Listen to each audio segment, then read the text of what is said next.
息降临，全球1亿男女被选为领主，随机抽取庇护所，其他人只能成为领民。这是一场生与死的残忍海选，无数人牺牲尊严，主动倒贴，只为获得一张进入黄金庇护所的门票。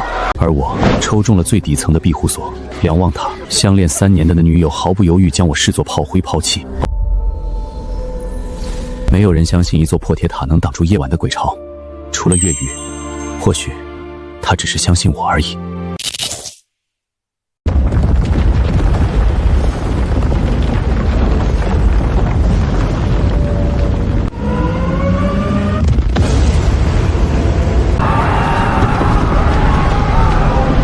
如今，瞭望塔已经成为永夜唯一的黎明灯塔，四处镇压鬼潮。我也被幸存者们尊为落魄岭最强的锋军。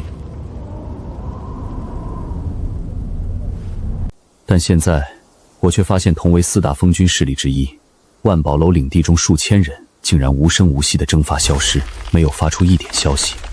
我怀疑这跟史诗鬼物有关。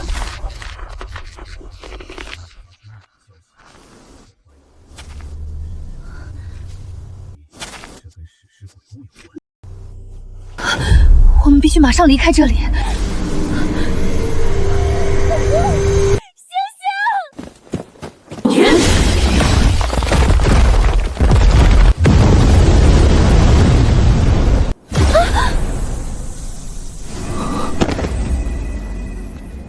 完了，高进的姐姐可是史诗领主，已经杀过来了，扬言要将玄天城屠个鸡犬不留，连救世军和共助会也跟着宣战了。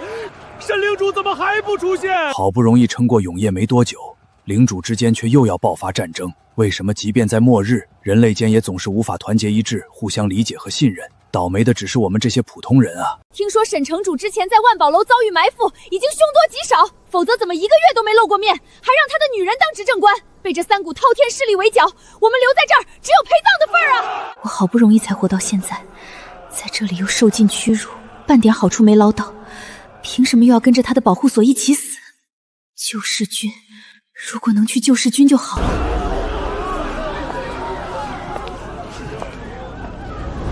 安静！玄天城不留软骨头，也不会限制你们的人身自由。大门已开，觉得玄天城会败，想要逃命的，现在就可以滚。但只要跨出这扇门，生死与玄天城再无瓜葛。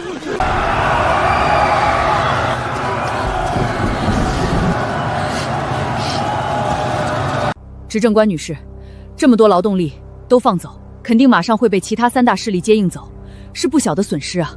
玄天城从来不缺劳动力，只缺忠诚的子民。等他们被距离这最近的救世军发现，才会真正明白末日的残酷和城主的仁慈，但付出的代价是他们自己的生命。救世军。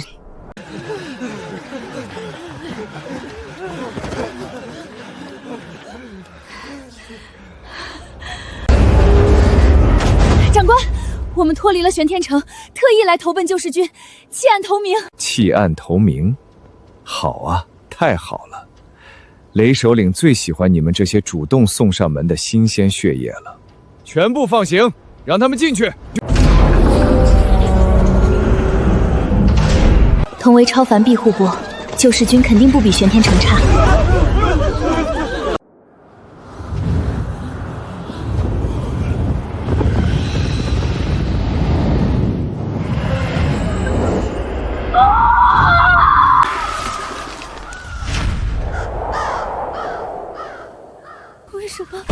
为什么？这里不是超凡庇护所吗？救命！救命！沈竹，救救我！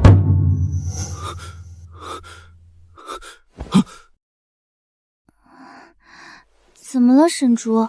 是不是我昨晚太那个了，害你没睡好？我们不是。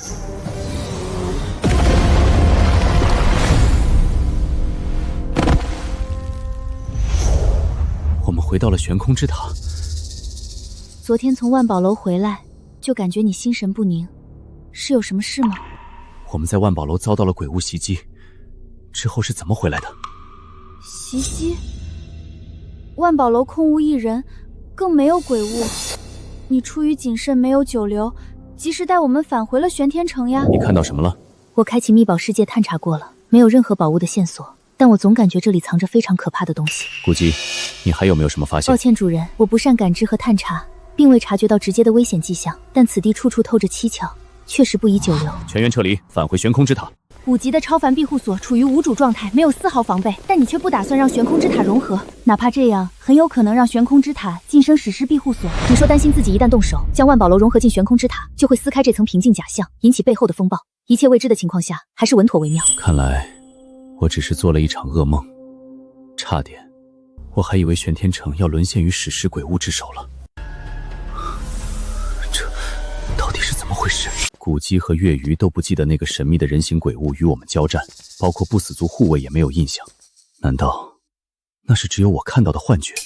或者说，只有我一人还记得那一天发生了什么？而那个人形鬼物绝对是史诗位级。那万宝楼实在太过诡异，现在说是落魄岭区域最危险的地方也不为过。更奇怪的是，那史诗鬼物为什么不杀了我？他又对我做了什么？与其独自揣摩冒险，不如将万宝楼的事告诉其他锋军，试探一下他们的反应，看有无线索。简直见鬼了！消失这么久的人，竟然主动联系我，到底是人是鬼？之前我一直在处理私事，没能及时接收到外界通讯，不知沈城主连日多次联络，找我有什么要事？并无要事，只想和苏楼主做交易。不知苏楼主一连数日失联，永夜期间万宝楼也毫无动静，不知在忙什么。如果遇到了麻烦，是否需要帮忙？女孩子的事，沈大城主怎么能随便打听呢？不过沈城主若实在好奇，大可亲自来万宝楼做客。花径不曾缘客扫，蓬门今始为君开。清寒随时恭候，愿与沈城主彻夜详谈。还是聊聊正常交易吧。我手中有数件用不上的黄金级宝物，若是苏楼主感兴趣，可以等价交换资源或者支付明石。我万宝楼坐拥落魄岭区域最全的物资与宝物储备，寻常黄金白银品级物资我应有尽有，唯独缺少超凡位阶的宝物。我本来是想跟此女交易超凡宝物，但我不确定现在的苏清寒到底是人类还是鬼物。我不缺黄金宝物，但若是沈城主的需求，无论什么我都很愿意满足，包括生意之外的方面，比如我倒是不知道什么时候苏楼主这么善解人意好说话了，莫非与失联这段时间的经历有关？谁人不知现在落魄岭区域的霸主是谁？虽同为锋军，无论共助会还是救世军，亦或是人家，若想活过下次永夜，恐怕还得仰仗沈城主您呢。眼前的苏清寒到底是本人还是鬼物伪装的假象？虽然对苏清寒有怀疑，但我还是以几个黄金宝物为代价，交换了几乎全品类的瓜果蔬菜种子、各类变异高产作物种子，以及制衣厂等建筑蓝图。活物无法通过系统交易，你要的肉畜幼崽，我会安排人手亲自送往玄天城。如此，刚好可以探查万宝楼来的究竟还是不是活人。沈城主，我额外赠送你一条独家情报，无需任何等价交换，不知你是否想听？什么情报？救世军近期一直在暗中主动勾结鬼物，残害所辖领民，投喂鬼物。勾结鬼物？对方看起来一点也不像鬼物，毕竟鬼物如何瞒过末日游戏顶替领主身份，操控系统，完成交易？而且看起来他似乎是真的在帮我，但之前万宝楼的诡异现象依旧无法解释，总不可能是集体幻觉。不对，苏清寒若是鬼物伪装，可能想借刀杀人，挑起人类内讧，最好将救世军和共助会都灭掉，才告诉那不知真假的情报。毕竟我早就跟他们有过节，如果是这样，就能解释他为什么不急着杀我。玄天城的力量绝不能被他拿来当枪使。若他真是有智慧、会算计的史诗鬼物，那简直比100个催成者还要危险。这样未知的东西，号称能点化万物的金手指，不知能不能起作用。点化失败。再来。点化失败。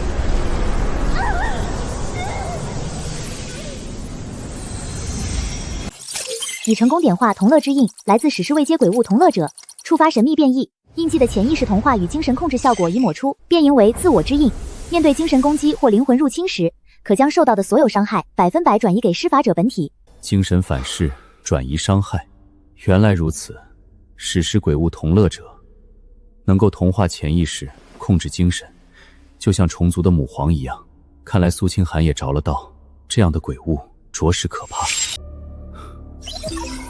沈城主突然联络，可是发现落魄岭出现异动。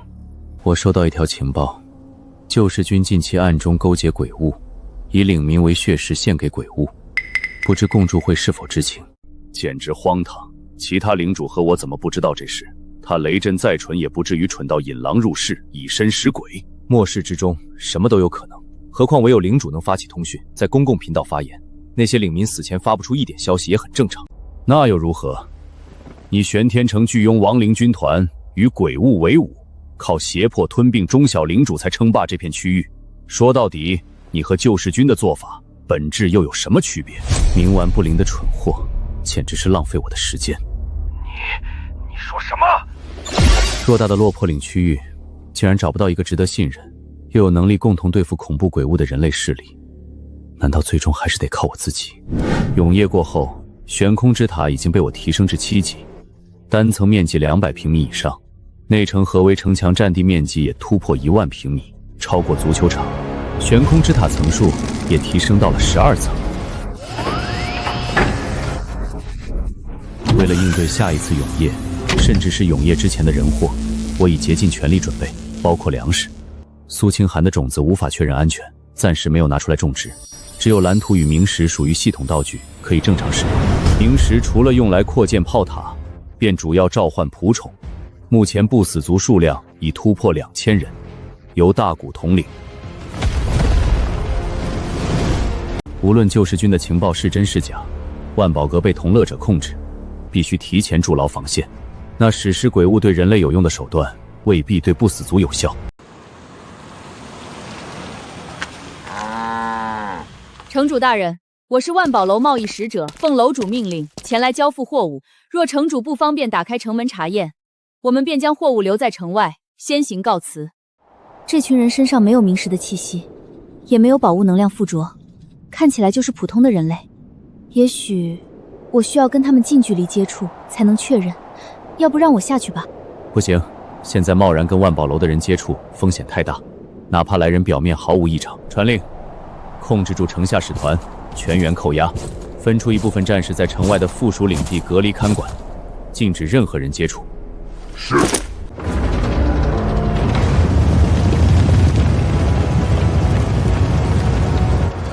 城主大人，这是何意？这些人肯定已经被苏清寒，不对，是同乐者给同化，只是不知道他们是否能同化其他人，绝对不能让他们进来污染我的领民。属下亲自探查过了，这些人不是鬼物，也没有被鬼物影响的痕迹，肉体十分脆弱，构不成威胁。那些牲畜也没有异常。且不说同热者能否同化鬼物，就算能，这些不死族属于我的仆从，稍有二心，我都能感应到。属下也按照主人的吩咐，询问他们消失那几天在干什么，但他们矢口否认那种异常，称万宝楼一直都很安全和正常。一直安全和正常？哼，恐怕这恰恰是最大的异常。沈城主，我等是救世军麾下士兵，今日特意脱离救世军，前来玄天城，恳请收留庇护。我答应过收留能够到达这里的普通人，但你们来自救世军，我如何信任你们？沈城主，救世军早已不复往日，不配救世的名号。那雷震被鬼物蛊惑心智，大开城门，放任鬼物入城盘踞，还强制献祭领民，以活人血肉喂养鬼物。苏清寒没有骗我，他说的是真的。雷震竟敢与超凡鬼物勾结，疯了不成？我等虽暂未被列为献祭目标，但亲眼目睹同胞惨遭残害，实在无法容忍。我们更清楚，救世军迟早遭反噬，覆灭成定计。像之前那批人一样，让他们在城外驻扎，派人看守。心里的不安越发明显，但不知为什么，总感觉救世军不是真正的威胁。那会是什么？全体幸存领主请注意，新世界区域建壁已消失，不同区域间可正常跨越和通讯，鬼巢也将更加活跃凶险。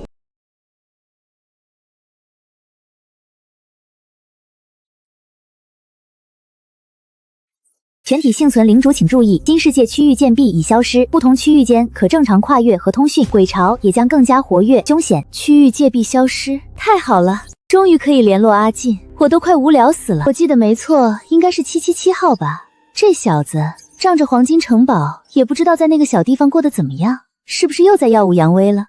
该领地坐标已失效，领主已死亡，无法建立通讯。失效，死亡，这怎么可能？阿进，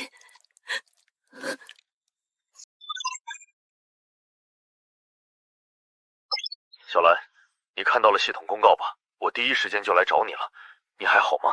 雷震，我弟弟的领地信号断了，这究竟是怎么回事？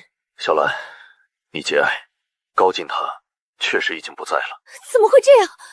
他明明拥有黄金庇护所，就算永夜再危险，也有极大概率活下来才对。难道你没有保护好他？他在鬼巢里有没有留下全尸？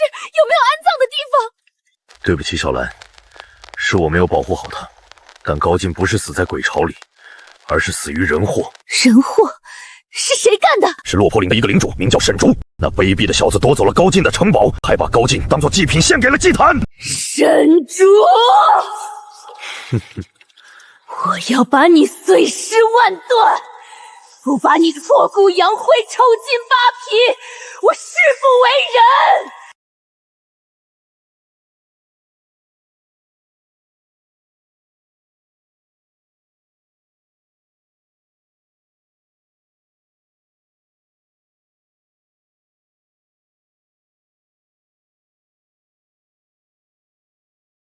目前新世界剩余领主总数量360万7891人。区域戒备消失，意味着末日游戏进入了新阶段吗？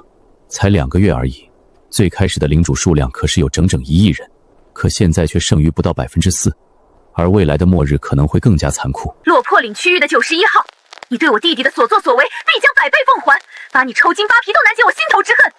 我在此发布悬赏，凡提供此人情报或参与攻打此人领地的，都有大量冥石作为报酬。高进的姐姐来得这么快，应该是雷震那小子第一时间联系上了他。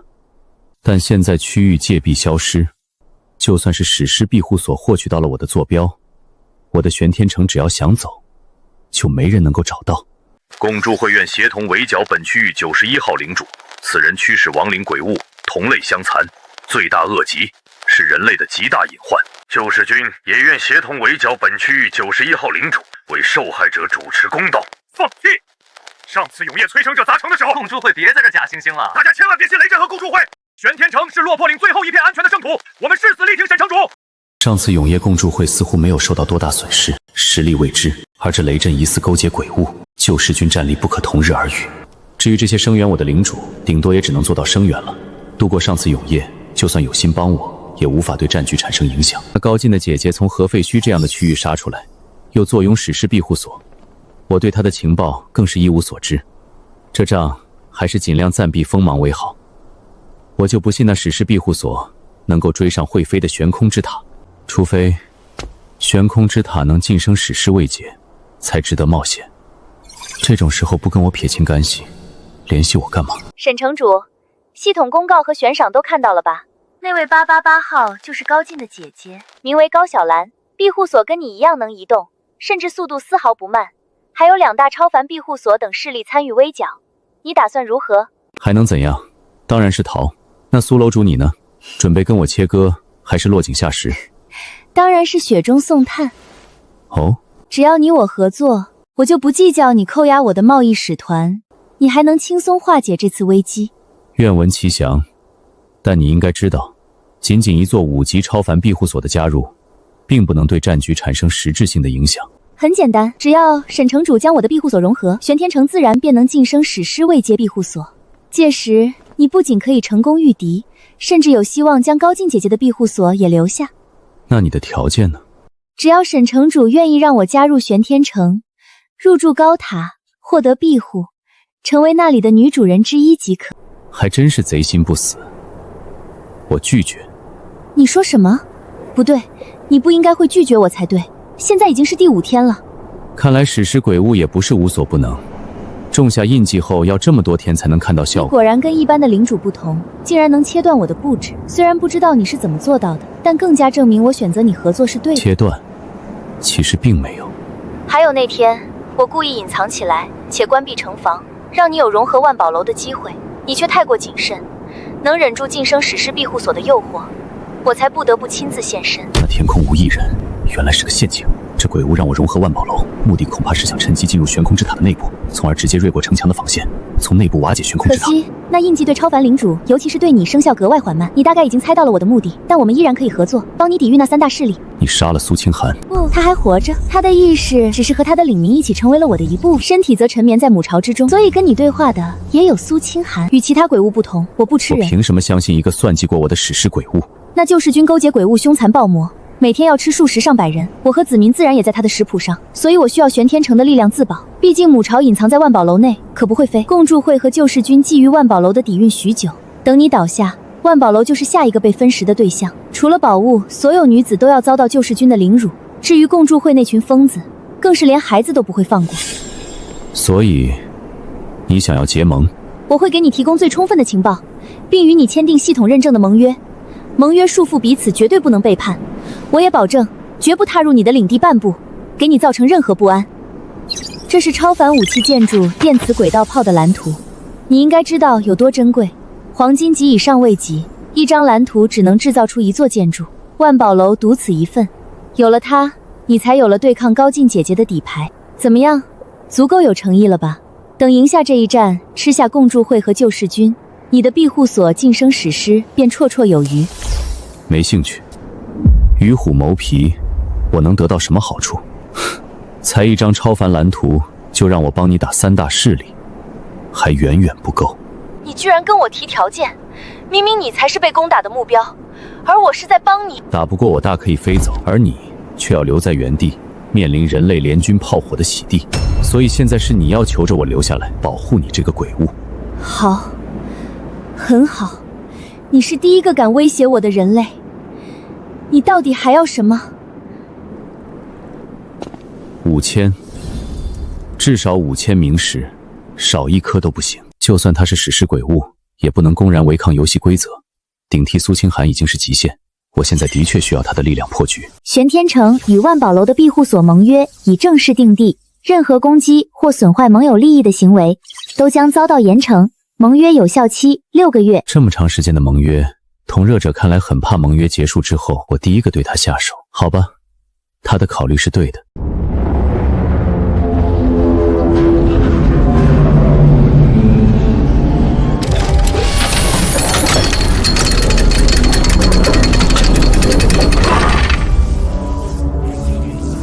超凡武器，但对付史诗庇护所还远远不够。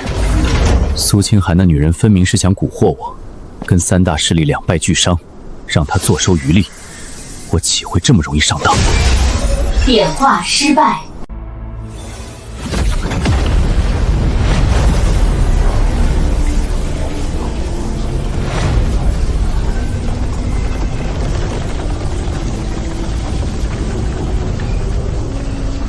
点化成功，触发高级变异，超凡武器建筑电磁轨道炮，异变为史诗级武器暗星轨道炮。武器特性：无需实体弹药，抽取领地储备明石能量，压缩微型黑洞，进行毁灭性打击。口径即真理，可惜每一炮都要消耗上百明石，还是先不测试了。有了这道开胃菜，面对史诗庇护所，才算是勉强有了自保的能力。恶龙来了！恶龙来了！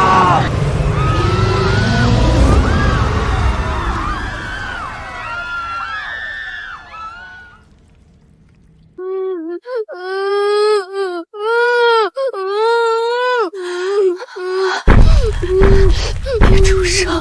嘘。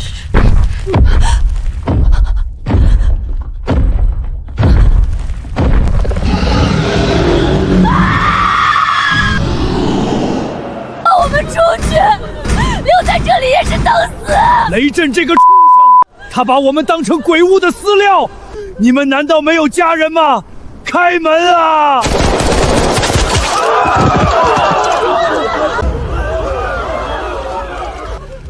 他们也都是活生生的人啊！我们真的要对自己的同胞开枪吗？你他妈给我清醒一点！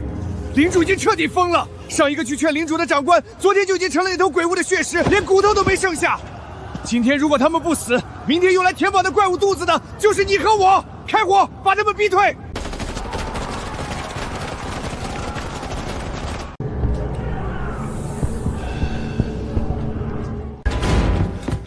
首领，不能再这样下去了。龙神大人每天吃的量越来越多了，咱们领地内的领民已经被他活生生吃掉了1/4。再这样下去，没人愿意干活，领地内的粮食生产和武器军工很快就会全面崩溃啊！崩溃？慌什么？正好清理掉一些不干活、效率低下的废物。末日游戏，只有真正的强者才配生存下去，弱者生来就是垫脚石。龙神大人食量暴增是好事，这说明他很快就能突破瓶颈，晋升史诗位阶的完全体，等级也将达到恐怖的8级。届时便是我们正式联合小兰的舰队，彻底剿灭玄天城和沈竹那个小畜生的日子。我相信沈竹庇护所里的几千人，绝对足够让龙神大人饱餐一口了。哈哈哈哈！首领，可是如果放任龙神继续成长下去，等到他完全体，再也没有人能够反抗他的时候，我们杞人忧天。龙神大人早就向我保证过，只要我源源不断地提供血食，他就会确保我们这些高层的权力和地位。龙神大人智慧超凡，知道不能竭泽而渔的道理，绝不会对人类赶尽杀绝。他目前只是需要大量的能量来成长，所以才会死这么多人。等过了这段时间，他进化完成就好了。我们人类活在龙神大人的统治和庇护下，替他搜集资源，他保护我们，这总好过在荒野里被无尽的鬼巢撕成碎片吧。你要相信后人的智慧，他们会适应或者解决这个问题的。人类活在鬼物的统治下，沦为被圈养的牲畜和奴隶，每天战战兢兢地等待被端上餐桌，这真的比痛快战死要好吗？没有尊严，任由异类宰割的人类文明，是否还有存在的意义？真的还能称之为文明吗？兄弟们，快走吧！2大超凡势力加上史诗领主联手围剿，玄天城今天必陷落无疑。没错，沈除得罪了救世军和共助会，生死不明。现在连高金的姐姐都要来寻仇，我们这些外围的谁留下谁就是炮灰。救世军和那位史诗领主已经放出话，只要现在投降，不仅既往不咎，还能分发武器物资。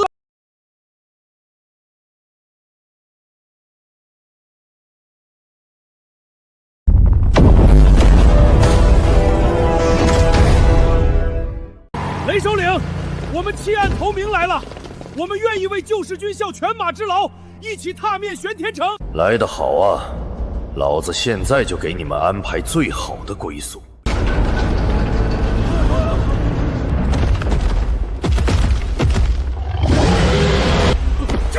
这是什么怪物？救世军居然与鬼物勾结！啊！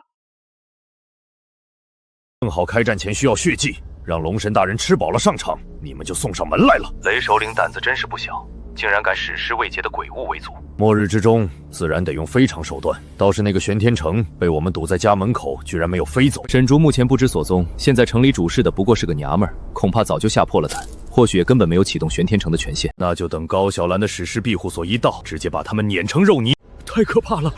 救世军简直是魔窟，那些叛徒全被怪物吃了。救世军居然养着这么恐怖的鬼物，那怪物的体型怕是已经到了史诗级边缘了。我们玄天城能挡得住吗？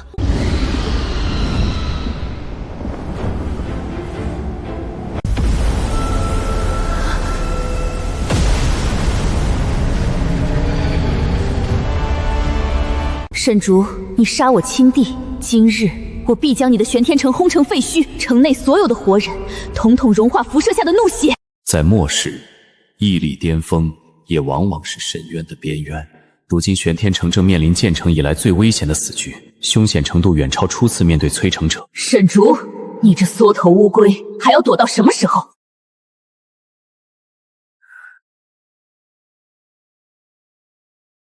如果你是来兴师问罪的，那你找错人了。当初是高进仗着黄金城堡和军械厂的兵力，派坦克和雇佣兵入侵我的领地，要将我的庇护所夷为平地。还有在全频道对我发布悬赏，屡次出言威胁。我对付他不过是出于最基本的自保及清扫垃圾。他在踏入我领地的那一刻，就该做好死无全尸的准备。沈竹，你现在跟我讲这些道理，是知道自己死到临头了，开始认怂求饶了吗？可惜我弟弟的命比你和你那一城贱民的命加起来都要贵重10000倍。不过看在你这么害怕的份上，只要你乖乖投降，不做无谓的抵抗，我可以大发慈悲，保证饶你城里那些领民一条狗命。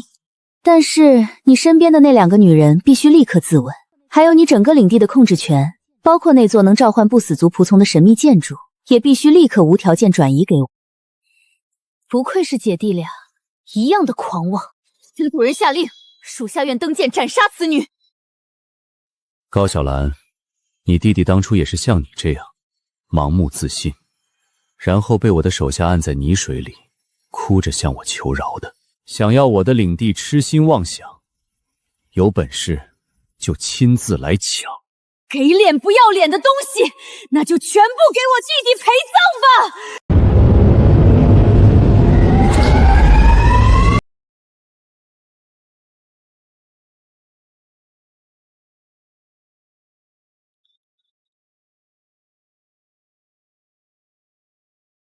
沈竹这小子是真疯了，居然想跟史诗级的星舰大炮对轰，简直是螳臂当车！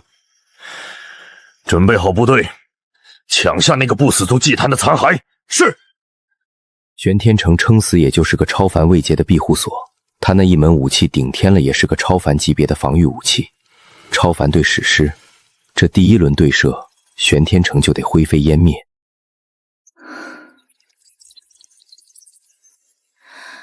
沈竹，他到底在发什么疯？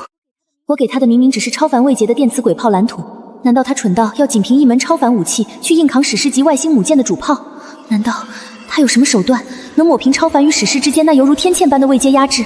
不，绝不可能！史诗级庇护所可能拥有史诗级的防御能力，却不一定能装备史诗级的远程打击武器。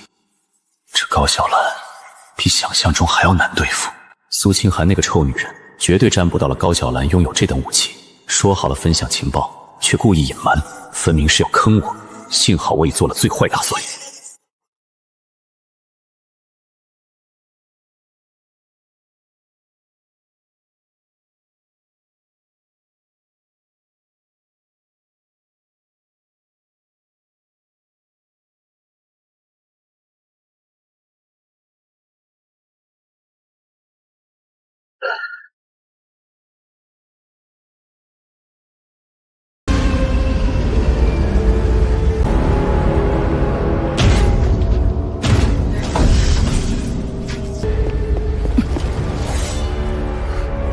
开一炮竟然直接抽干了200多颗明石，这威力确实能硬扛史诗级主炮，但消耗太恐怖了。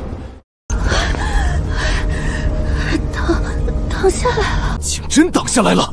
那可是史诗位阶天空母舰的主炮，难怪他敢以1敌3。面对史诗战舰降临，玄天城也扎根在原地不逃跑。原来这就是他的底牌。但如果想仅此就以为能赢，未免太异想天开。我们都还没动手呢。这小子肯定把所有资源全砸在这门炮上了，消耗明石也定然不菲。等小兰耗光他的明石，我们立刻压上去，绝对不能让他缓过气来。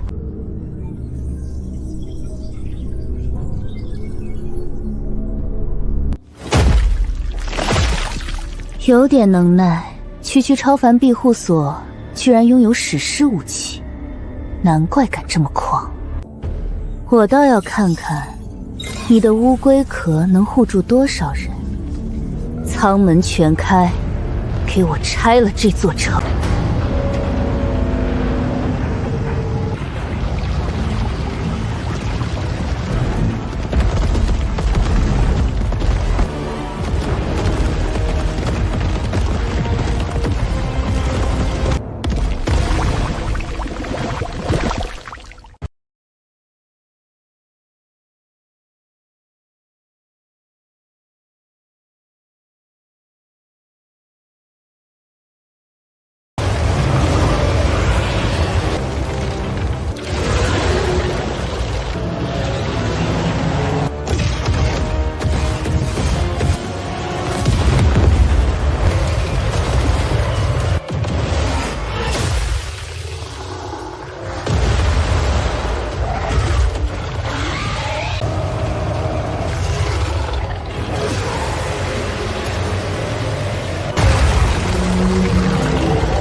高墙快撑不住了，这母舰对城墙的破坏力比摧城者还要厉害。别慌，这些杂兵进不来。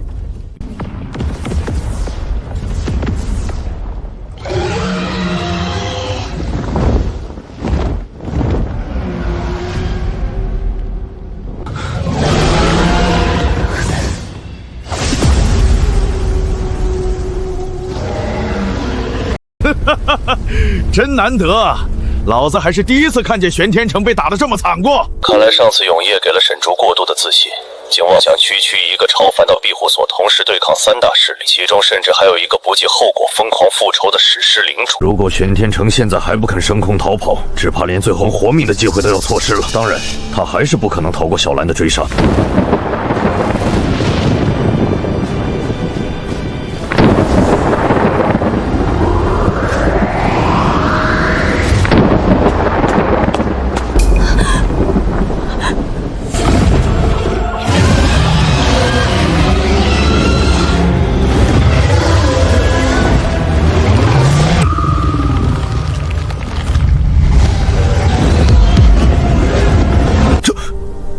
那到底是个什么怪物？居然能让龙神大人狼狈到这种地步！龙神大人可是货真价实的史诗位级啊！可恶，我可是献上了上千的领民性命，都是活生生的人啊！居然一时奈何不了沈竹的亲卫！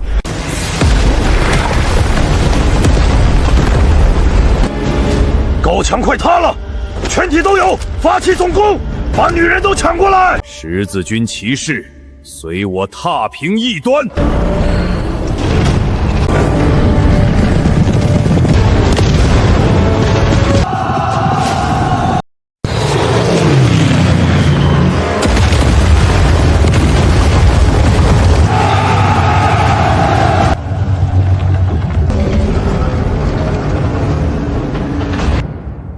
重新修建起高墙有什么用？建造7级城墙，消耗明石少说也有上千，而我们的联军精锐已经全部成功穿过了城墙，这完全是白白浪费明石。不对劲，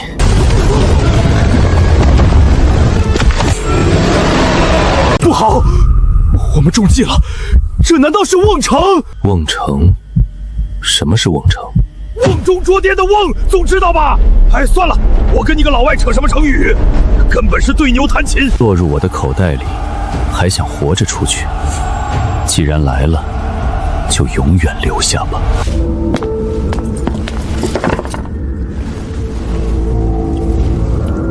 一次性消耗道具无光之幕超凡位阶，可令指定建筑彻底隐形，并屏蔽所有能量气息。这道具能让建筑隐形，但现形后就废了，局限性太大，好像没什么大用。这也配位列超凡，还只能一次性使用。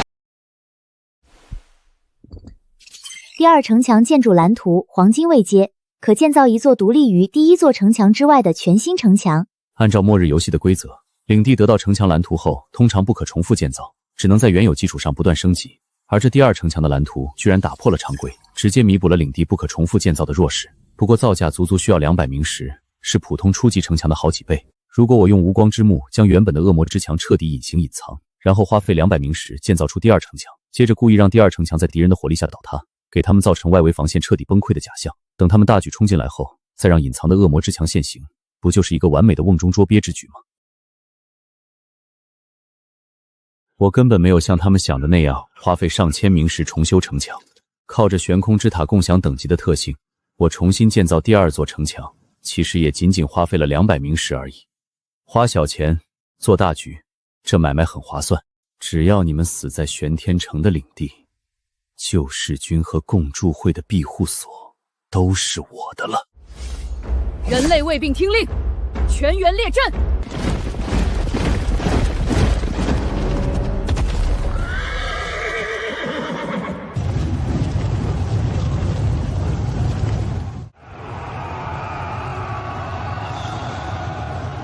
不好，不好，不好！小兰，快救救我！没一个有用的东西，还得要我出明石去救。该死，我们这次轻敌大意了，怪不得他迟迟不让玄天城升空，就是等我们进来。早知道，就不该盲目听信那些流言。什么沈竹1个月没露面，是因为之前在万宝楼领地被暗算，生死未卜。这恐怕是万宝楼配合他特意放出的假情报，加上高小兰带头压阵，又被攻陷玄天城、瓜分巨额战利品的贪念冲昏了头脑，亲自带领大军深入敌阵，这下彻底成了瓮中之鳖了。沈竹，你这个卑鄙无耻的小人，有本事滚下来跟爷正面对决，大战300回合！想让我出手，你们还不配，自然会有人来收拾你们，尤其是替那些死在你救世军领地内的无辜平民报仇雪恨。是你们这些叛逃，难道还想弑主不成？雷震，你个不如的东西！我当初瞎了狗眼，竟然选择带着家人加入你的庇护所。你喂养的那头怪物，却活活吃了我留的父母和年幼的孩子。我要为我的家人报仇！你这种人比吃人的鬼物还要可恶1000万倍！雷震，今天就是你的死期！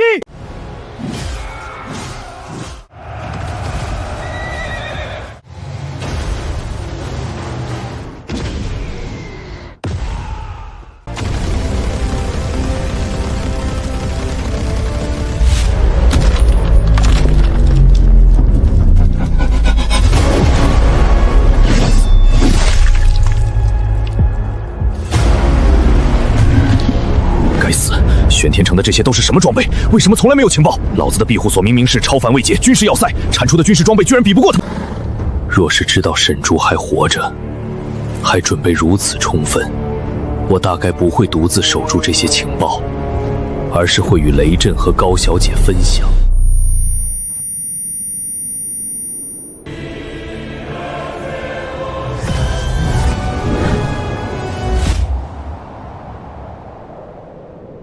若是寻常不死族，或者未装备地狱工厂产出的装甲，怕是还真要被这些共铸罪的神棍消耗不少兵力。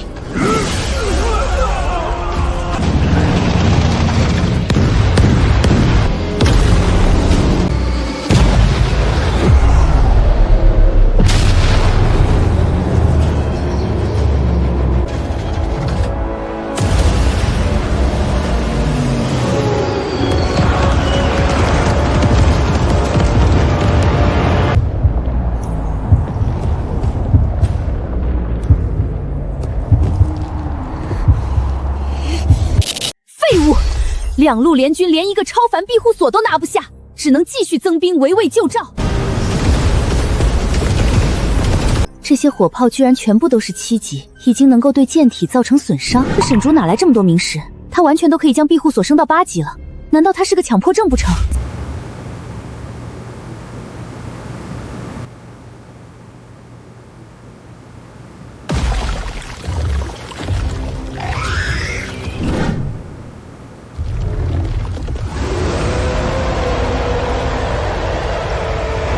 怎么回事？这怪墙竟然能强制吸引生物兵器的仇恨。沈竹的这座庇护所简直处处透着蹊跷。自爆！全部自爆！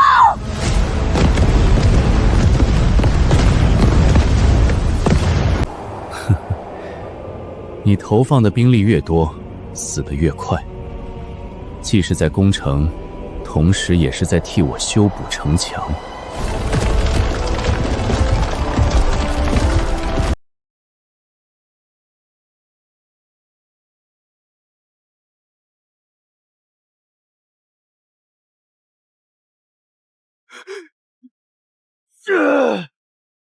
妈的，这到底是什么鬼地方？龙神大人，快解决掉那个怪女人，来救我们呀！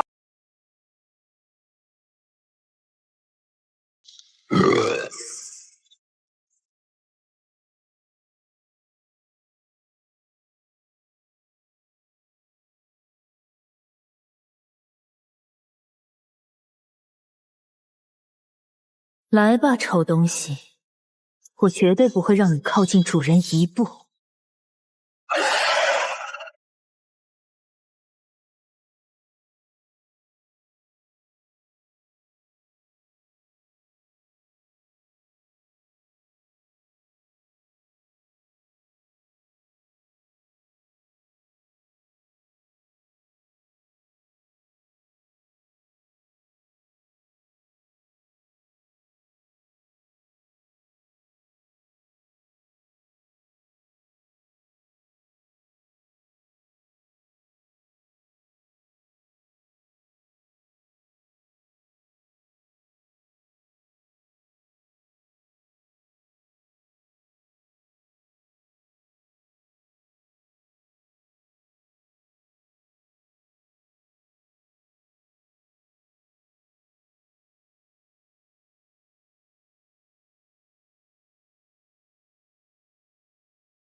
雷震那家伙还算有用，全养了一只食尸鬼物，但那食尸鬼物却差点翻车，竟然被一个超凡位阶的鬼物打得这样狼狈。虽然那白毛女被沈竹提升到了8级，能有对抗食尸鬼物，依旧难以理解。至于这食尸鬼物将来成长起来，也不是我操心的事了。反正遭殃的是落魄岭区域，如果他敢来合废墟，自会有人收拾他。区区食尸鬼物，还达不到能奴役新世界人类的地步。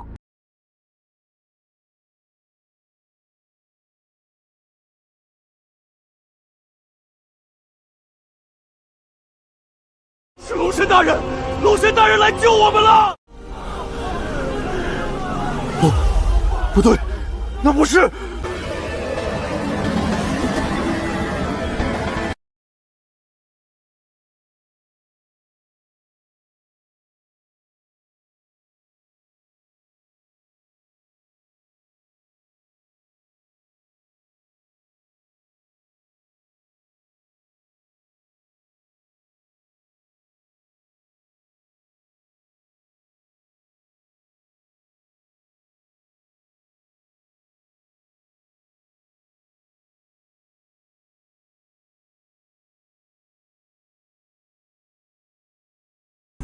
古籍的实力虽强，等级也被我提升到8级，但面对史诗位阶的巨符，撑不了太久。现在的尸体应该差不多了。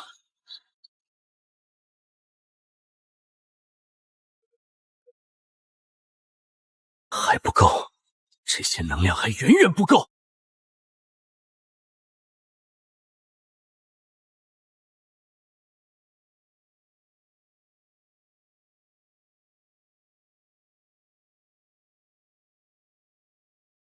演化失败，一定要成功啊！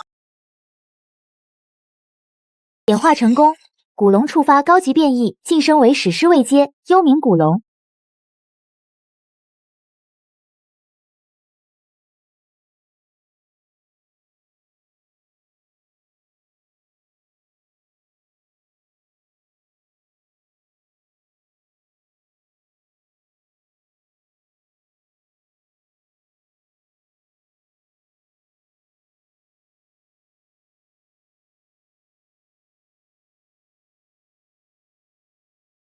大家快看，那是真正的巨龙，是沈城主召唤出的巨龙来保护我们了！什么救世军，什么史诗母舰，在沈城主的巨龙面前全都是土鸡瓦狗！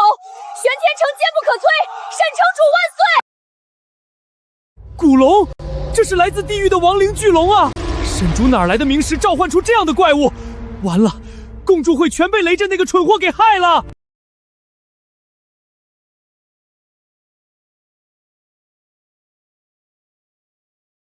怎么会这样？一个落魄岭的超凡领主，没有献祭自己的领民，凭什么能驱使一头史诗鬼物？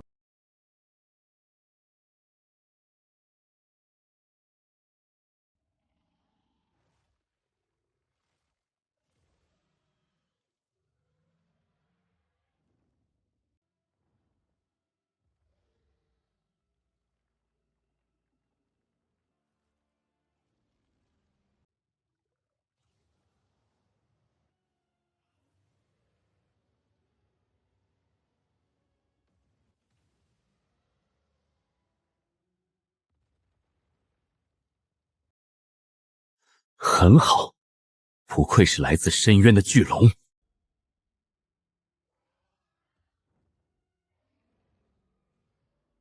异端沈竹，就算今日我们覆灭，也要拉你一起下地狱！以5等之魂赐予你精神审判！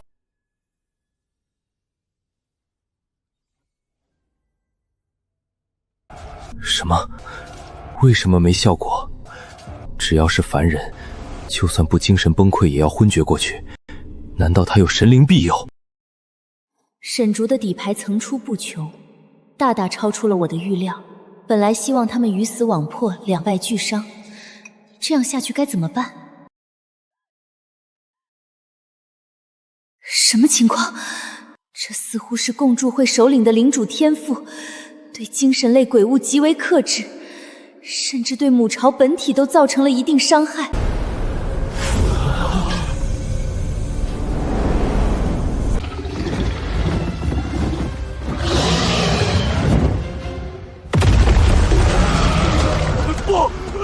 大人，我们是自己人啊！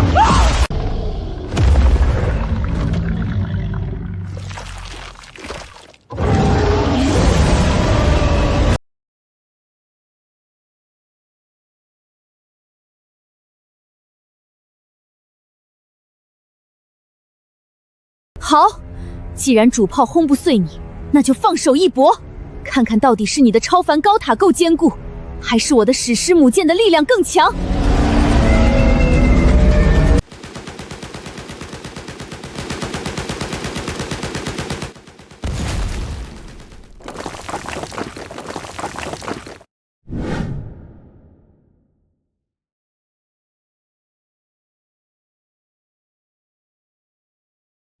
破坏力是足够，可惜面对庞大的外星母舰，这点损失跟脱了点皮没区别。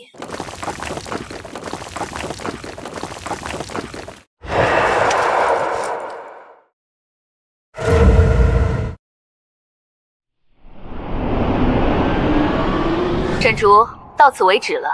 本来我并不打算用这种方式亲自下场，毕竟我也不想把这么一座珍贵的超凡庇护所给毁掉。光是这座塔，至少便可以容纳上万人居住。为了攻下它，居然还让我的母舰受损不轻。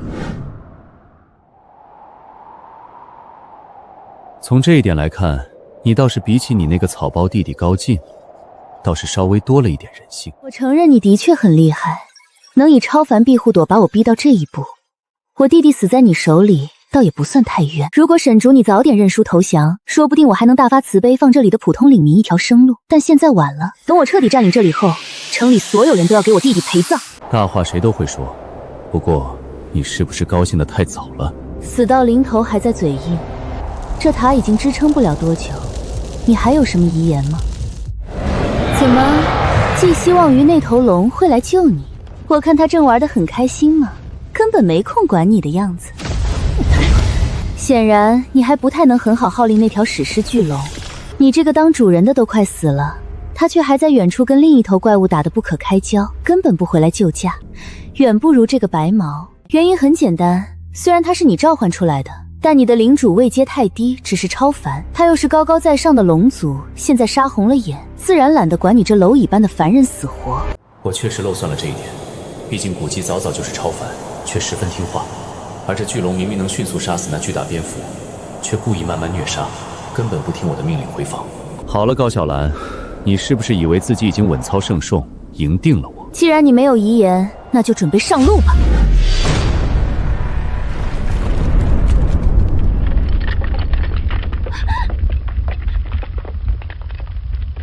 为什么你们到死了还这么平静？为什么不向我求饶？好，那我就成全你们。是没明时还是认命了？这个距离，确实你们就算反抗，也绝对连渣都不剩。这段我不在的时间，你辛苦了，一起看场流星雨吧。流星雨。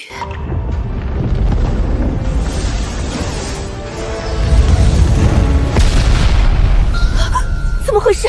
那是什么东西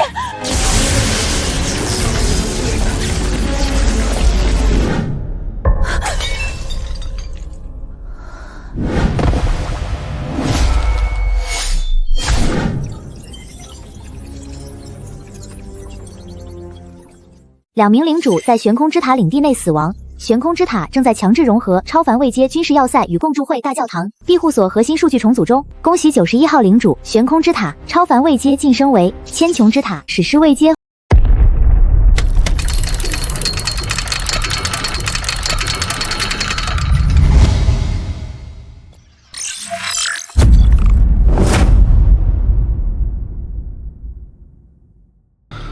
终于，史诗庇护所在末日之中又多了一点安全的保障。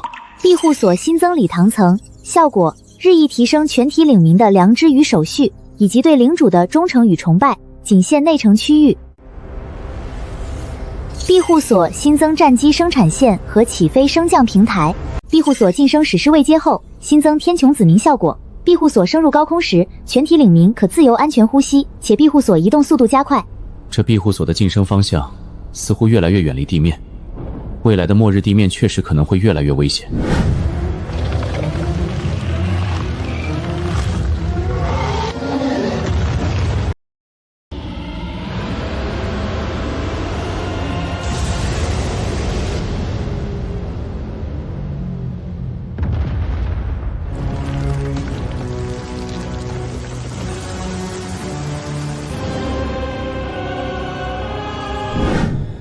时已去，怎么会这样？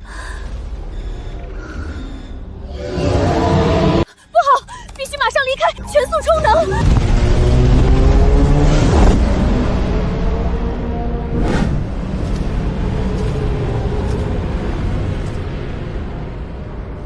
主人，不追吗？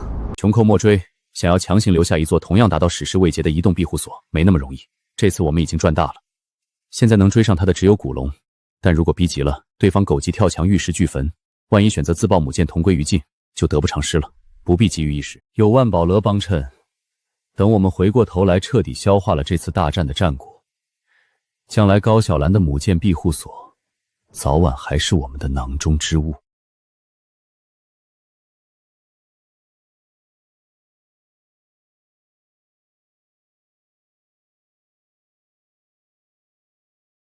方才主人遇险，外星母舰大举围攻时，你身为领地战力，为何不及时回防保护主人？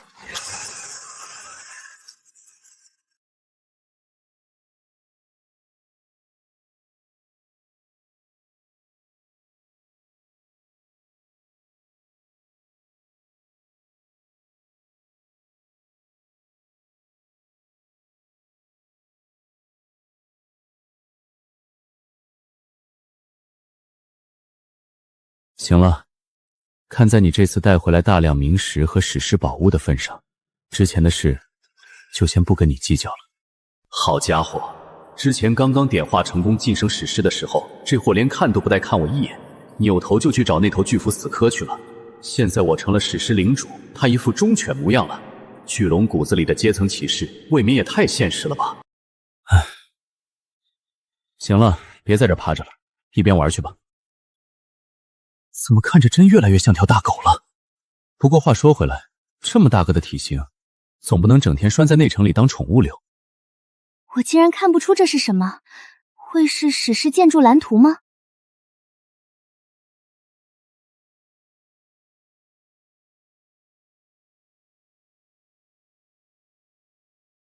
沈竹，这到底是什么宝贝？可惜不是蓝图。这虽然不是建筑蓝图，但它的价值或许比任何建筑更能帮助我们在末日之中活下去。沈竹，这该不会是魔戒吧？就是那种你戴上之后就会被里面的邪恶力量侵蚀，然后彻底性情大变，变成黑化大坏蛋的戒指。电影看多了吧你？放心，这东西没有副作用。史诗宝物，君王指环。君王降临之地及庇护之所，一尘皆当死去，鬼物皆当溃散。特性仅限史诗位阶以上庇护所领主可铆钉穿戴。激活后将根据庇护所的特性形成专属的君王武装，大幅提升领主个人战力。君王武装，一人及庇护所本身。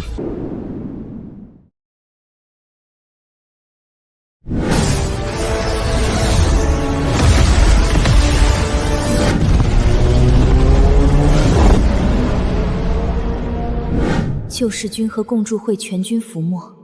连那艘史诗母舰都被逼退，沈竹竟然真的以一敌三，大获全胜了。我原本打算鹬蚌相争，等他们两败俱伤时再坐收渔翁之利，可现在倒好，沈竹不仅赢了，还顺势融合了两大超凡庇护所，玄天城已经成为落魄岭唯一史诗庇护所，彻底势不可挡。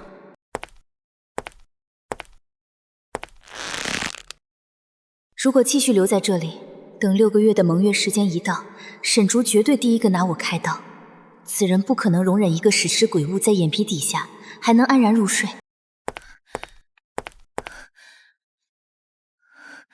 我是现在就启动万宝楼的底蕴，强行迁移逃跑，还是……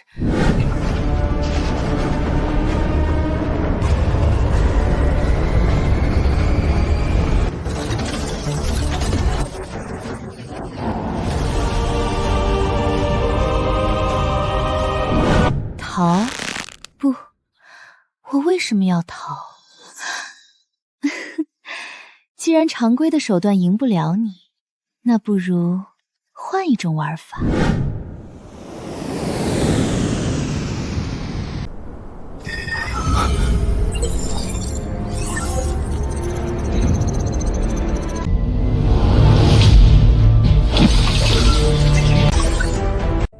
苏清寒，你为何违反盟约？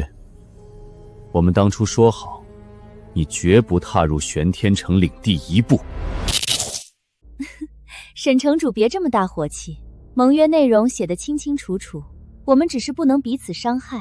所谓不踏入领地，只是口头的承诺，人家来庆贺沈城主大捷也不行吗？根据盟约，我不能对你和玄天城做出不利的事，而你的玄天城同样也受到盟约限制，绝对无法对我动手，不是吗？话说他怎么笑得这么诡异？你们不会偷偷背着我达成了什么不可告人的交易吧？确实不可告人。苏清寒，你到底要做什么？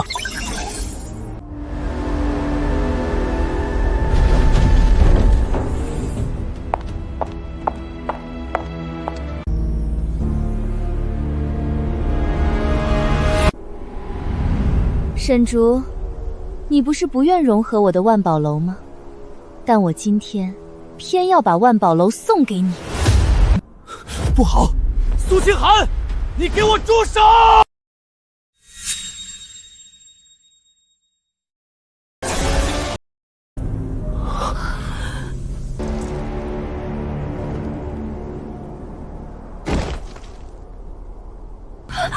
他疯了吗？他为什么要自刎，还专门跑到这里？到底是怎么回事？等等，难道自杀入局？好，很好，好得很。苏清寒，同乐者，你给我等着！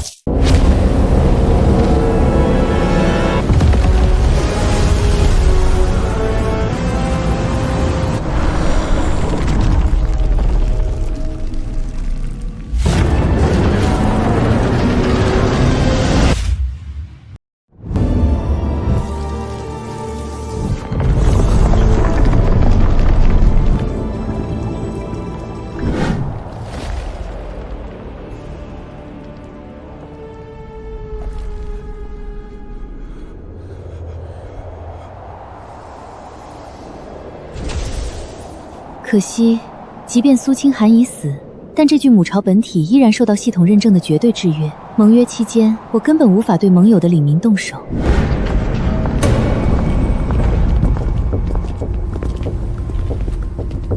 沈竹，为什么会有鬼物直接进入我们的领地内？而且他看起来也根本不是从深渊祭坛里召唤出来的画风啊！因为他不是被召唤进来的，而是被苏清寒用自己的命和万宝楼的底蕴主动送进来的。怎么样，亲爱的、尊敬的沈城主，喜欢我给你送上的大礼吗？不请自来，强闯领地，我还得欢迎甚至感谢你。不用这么紧张，更不用害怕。在剩下的5个月盟约期内，我无法伤害你和你的任何领民。当然，同样的，出于系统的公正，你们也无法伤害我和这座母巢。这么说，你对自己很有信心，自信在盟约结束的那1秒钟到来时，能在我彻底杀死你之前，先一步同化我们所有人。当然不包括你，沈城主，你很特殊。我承认目前我做不到，我决定将来就算有这个能力，也不会把你融入我的母巢。除了母巢不会融入男人的意识，我对你本人也很感兴趣。也许将来我们可以彼此结合也说不定呢。原来母巢只会同化女性，那之前的印记算是特殊的精神控制手段。你是不是觉得自己很幽默？怎么，你连他都可以近身？难道就偏偏嫌弃同样是鬼物，位阶还更高的我吗？就因为我没有长一张人脸？你应该知道，我，或者说我们，有数千具女性身体，你完全可以挑一个喜欢的，之后我就用那个身体与你交流。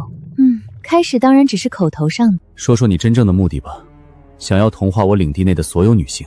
放心吧，我绝对不会让你得逞。同化这个词并不准确，更准确的应该是意识融合，就像你的天球之塔融合救世军和共助会一样。我希望跟你合作，一起建立鬼物与人类和平共处的全新秩序，自然不会毫无理由地伤害人类。把数千活人强行塞进母巢里变成怪物，这就是你所谓的与人类和平共处？你们人类空有聪明的头脑、强大的庇护所和超凡战力，却每天在末日里彼此争斗厮杀，甚至残害没有反抗能力的同胞。在我们的视角看来，这种自相残杀是完全无法理解的错误，也应当被修正。像你们这样，永夜一结束就互相消耗，发生战争，在残酷的末日之中注定走不远。不如加入我们，一起享受极乐和永恒的安宁，再也不必为永夜和鬼巢提心吊胆。满口胡言，把所有人变成没有自主意识的怪物，这叫哪门子安宁？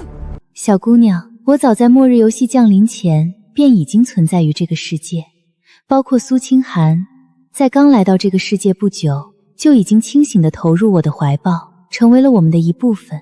别看苏清寒的肉身死了，但他现在同样正在以清醒的意识与你们对话。之前他也没有感受到痛苦。换句话说，加入我们，只要母巢不灭，就拥有了永生。看吧，他们并没有死，只是因为恐惧永夜和死亡，自愿与我完成了精神融合，享受着绝对的安全与幸福。那里没有饥饿，没有痛苦，也没有背叛。你们以为万宝楼之前上占卜为什么能精准无误？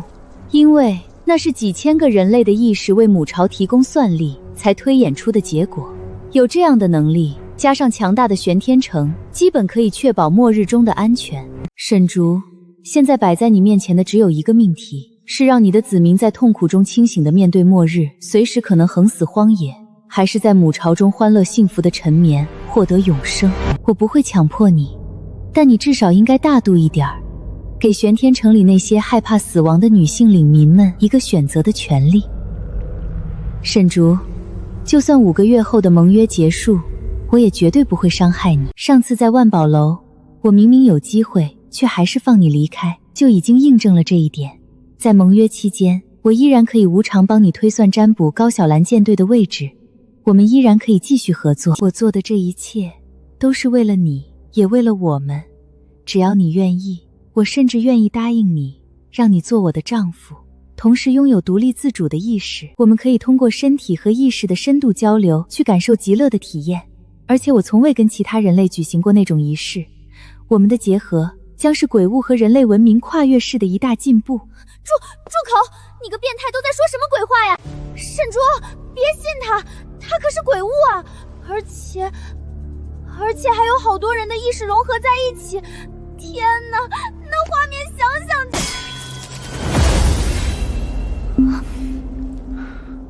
条件听起来确实对我无害，不得不说，你走了一步好棋，但也是一步险棋。如今玄天城已经是史诗庇护所，你却敢以身入局，那就看看谁能笑到盟约结束之后。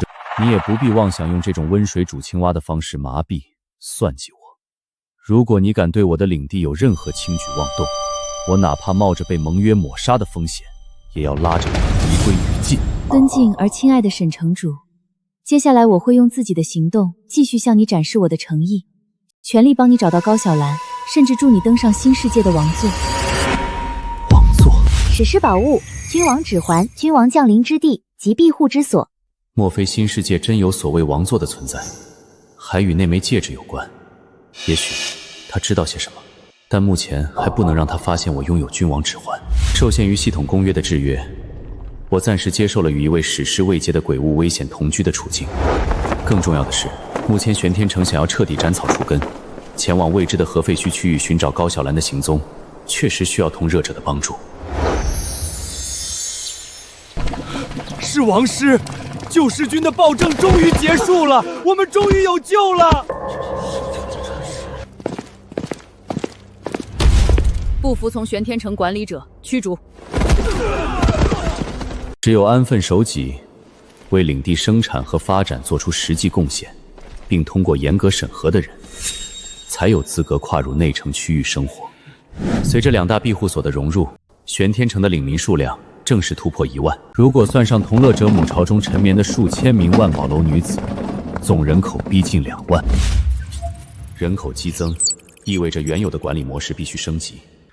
为了维持正常生产和秩序，玄天城成立了负责内务的高塔内阁，愿于继续担任执政官，与我一起统领内阁，并挑选了萧晴等在第2次永夜中向我臣服且值得信任的领主进入内阁协助，处理所有后勤与民政等事务。自从那日苏清寒自刎，同乐者现身之后，这座母巢便陷入了诡异的安静。同乐者再也没有从血肉囊壁中现身，十分安分。领民在经过高塔内阁的一再严厉警告与隔离措施后，都对这座散发着诡异气息的母巢敬而远之，没有任何人敢轻易靠近半步，否则将遭到严惩。甚至可能驱逐出玄天城。随着玄天城守卫战的硝烟散去，各项制度走上正轨，整座史诗庇护所的秩序初步建立，并在短暂的平静中稳步向前。玄天城无疑已经成为落魄岭乃至周边区域最为安全的庇护所，几乎每天都有流离失所的难民或者支撑不住的领主申请加入。但前提是，如果没有同乐整约的期限和高小兰的威胁，否则我当然希望就此安稳地生活下去，尽力保存人类的火种。点化成功，礼堂触发高级变异。如此，就不必担心只有重弩和炮塔这一层防空口力。若高小兰的母舰再来，也不可能直接缠绕住天穹之塔，至少能够阻拦一段时间，安全感大增。点化成功，礼堂触发普通变异，圣火将自动调节领地内温度，冬暖夏凉，适宜人类生存。怎么突然变得这么温暖？是领主大人又做了什么吗？这样一来，大家都可以过个舒服的冬天了。点化成功，飞机场触发高级变异。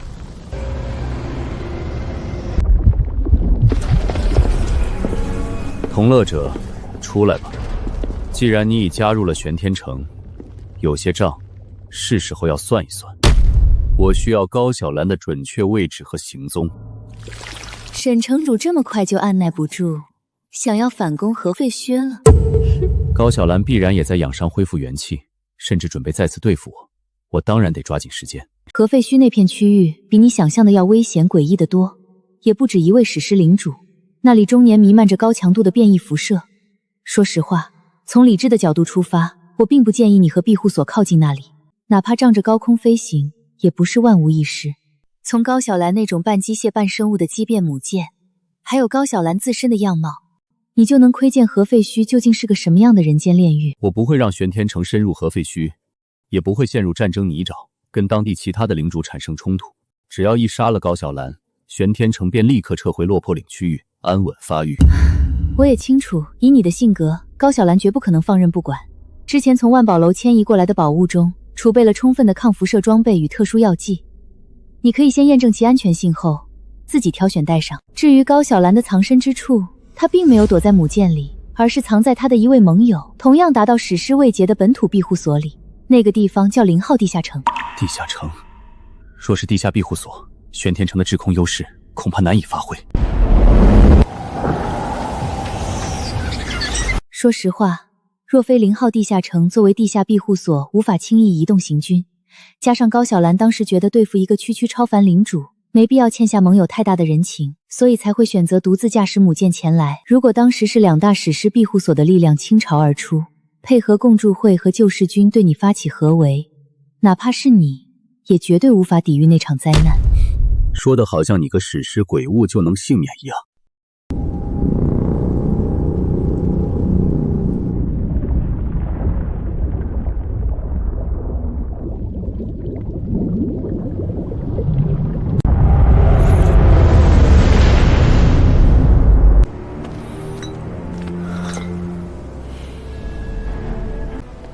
沈竹，真的你们非要离开庇护所的保护，亲自深入一个完全陌生的危险区域吗？这次潜伏主要有2个原因。如果以玄天城的庞大体量直接压境，必然引起当地核废墟领主的极度忌惮。团结一致，不如先摸清这里面的深浅。至于第2点，也是最关键的，我对同热者提供的情报并不完全信任。鬼物的话，只能信一半。我也不信任他。但我们也许可以派几支精锐的人类侦察小队先进去调查。没用，撒的网越多，留下的痕迹和破绽就越多，反而越容易打草惊蛇，引起高小兰和本地0号地下城领主的警惕。一旦让他们的势力产生危机感并抱团反抗，到时候再想解决高小兰，只会麻烦得多。可是，至于安全方面，有古迹贴身保护，高空有幽冥古龙随时策应，以玄天城的速度，也能在关键时刻快速支援，不必太过担心。就不能让大古跟你一起去吗？好吧，有古迹在确实更安全一点。那，你自己千万小心，庇护所有我和内阁在，不会出任何乱子。有任何突发情况，我会第一时间通知你。好，交给你们了，出发吧。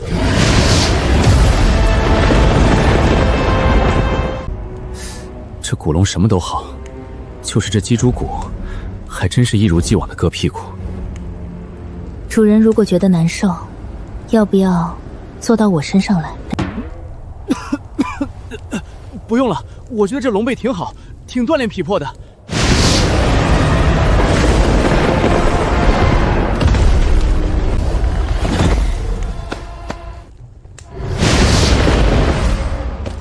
不知道不死族受不受辐射影响，保险起见还是喝下。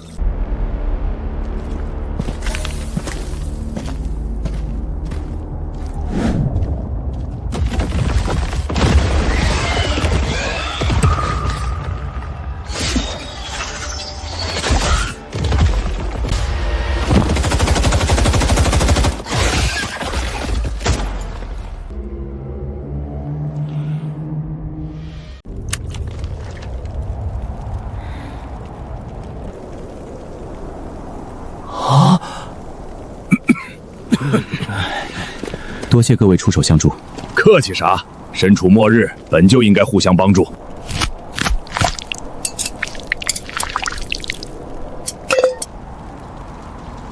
这种数量的明石，玄天城的仓库多的是。看你们两个的打扮，刚进合废墟没多久吧？是打算去前面的0号地下城？对，我们也是去0号地下城。巧了，我们小队也是回城。荒野上到处都是这种辐射鬼物，你们两个连把像样的重武器都没有，不如跟我们同行吧，至少路上有个照应。可以，那就多谢了。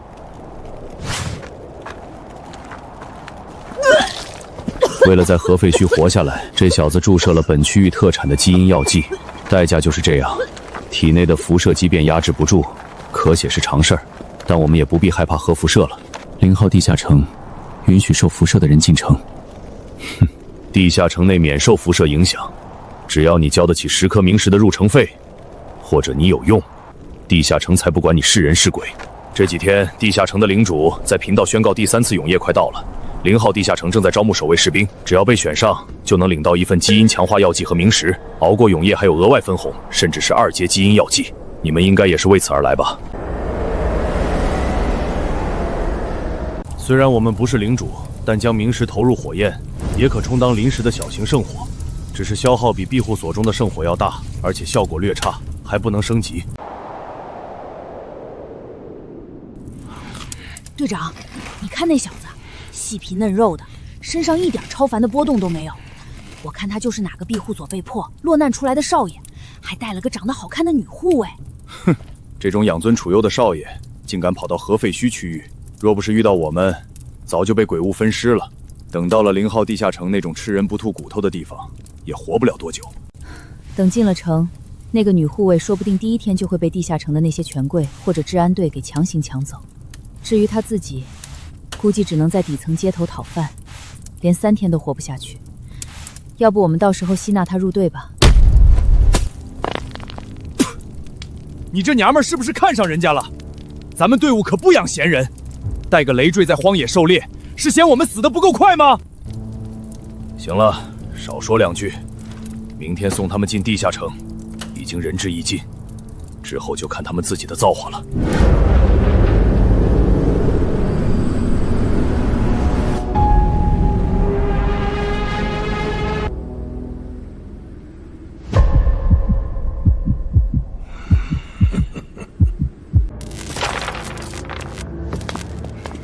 你们是第1次入城吧？每人15颗明石。看着面生好欺负，身上既没有辐射异变，又没有超凡气息，果然被宰了。哟，出手挺阔绰啊！但老子现在怀疑你们身上藏有危险物品，让老子看看这小妞身上藏了什么好东西。走，先跟我进那边的屋子，检查完了就放你们走。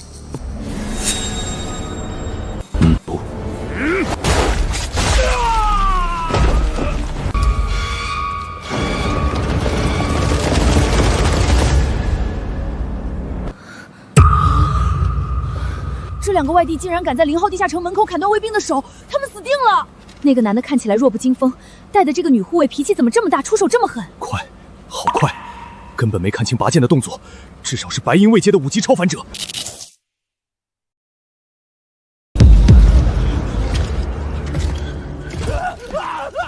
长官，刚才这守卫故意坐地起价勒索不说，这次还伸手动手动脚调戏别人女护卫，是他们咎由自取。他恐怕至少是白银位阶的5级超凡者，甚至有可能是黄金位阶。第3次永夜就在眼前，城内正值用人之际，敢在大庭广众下此狠手，绝非普通流浪者。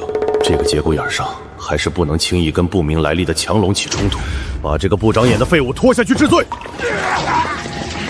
手下人不懂规矩，冲撞了贵客，2位请进吧。末日本就是弱肉强食，若方才一味隐忍退让，只会让这群猎狗觉得软弱可欺，最后被连骨带渣的啃干净。适当展露獠牙，才是废骨上最好的通行证。我的天，这就完了？城里的守卫什么时候变得这么好说话了？还不是因为那个女护卫太能打了，一言不合就砍人。不过话说回来，这小子看着平平无奇，怎么命这么好，能找到这么漂亮又强悍绝伦的女护卫当保镖，真是让人羡慕嫉妒恨。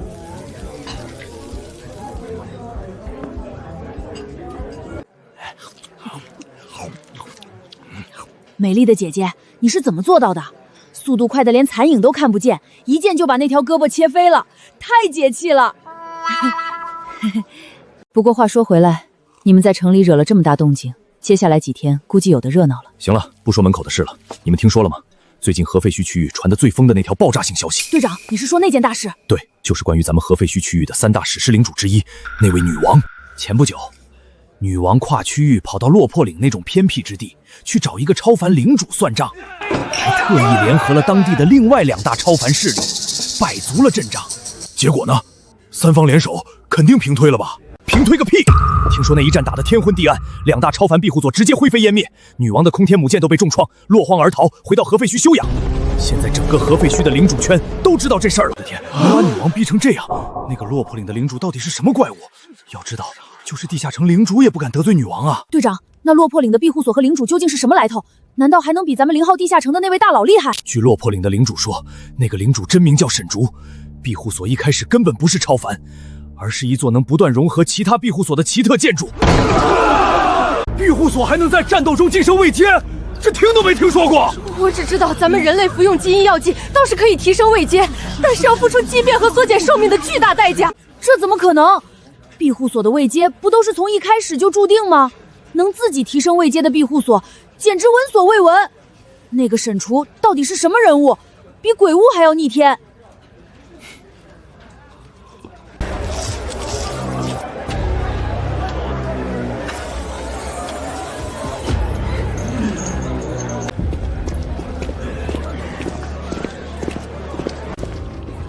我要2份1阶基因药剂。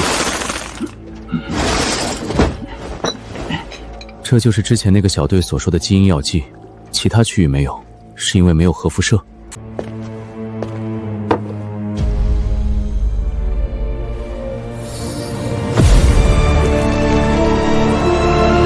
点化成功，1阶基因锁药剂触发普通异变，辐射与副作用效果消失。怎么感觉什么变化都没有，也没感觉体质增强。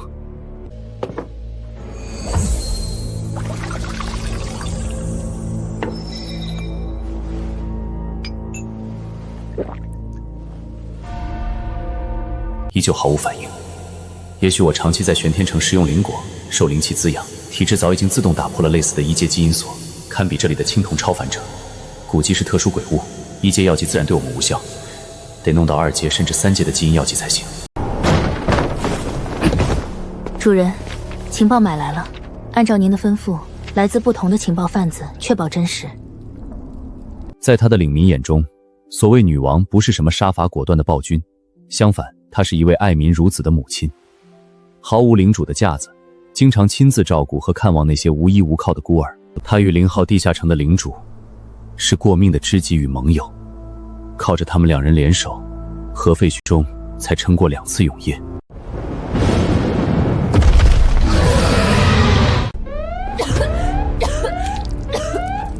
上一场永夜，为了击杀史诗级鬼物，掩护领民转移到地下城，女王不惜牺牲自己，导致母舰被严重辐射污染，自身也寿命大减。如果没有她拼死抵抗，整个核废墟区域恐怕早就彻底沦陷了。真没想到，人前威风凛凛的史诗庇护所女王，私底下竟是个兼济天下的英雄，宁可牺牲寿命和母舰，也要护住这数万人类，身上确实有奉献的大爱。怪不得上次他的母舰上面似乎只有他一人，原来是为了避免领民被母舰的辐射污染，托付给了0号地下城。只可惜，也是因为这种近乎无私的温柔，让他在对待亲情时彻底失了分寸。高进父母早早分开，专心事业，对他不管不顾，只有他这个姐姐将他拉扯大。溺爱把高进变成了一个无法无天的草包，最终酿成了我们之间不死不休的仇怨。越是这样值得敬佩的对手，越不能留。属下愿为主人亲自斩下那个女人的头颅。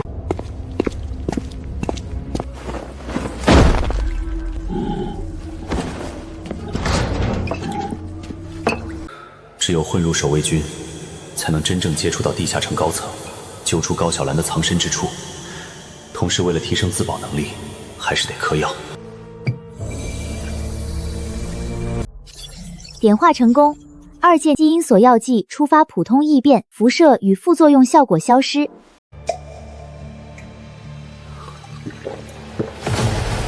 无副作用的基因药剂成功了。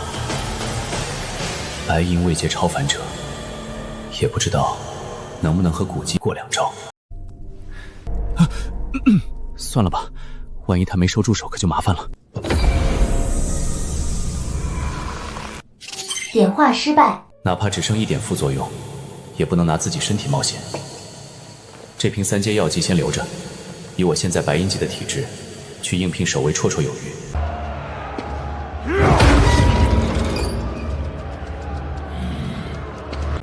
0号地下城的守卫招募出世，需要经过严格的体能与战力检验。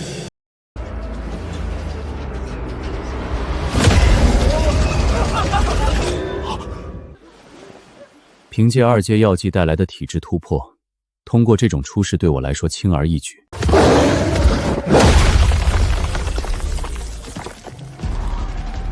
感觉有点羡慕这狼是怎么回事。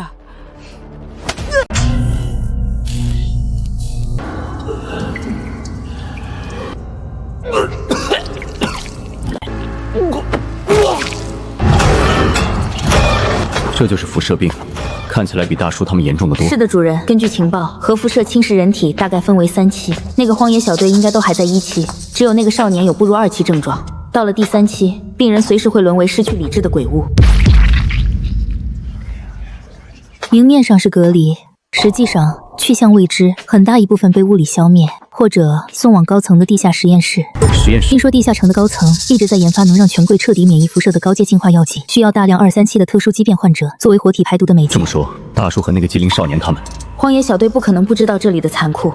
像他们这样仗有战斗力抵御永夜，只要不显露特殊的辐射异变症状，暂时是安全的。他们是在赌命，用命换明天，这就是末日。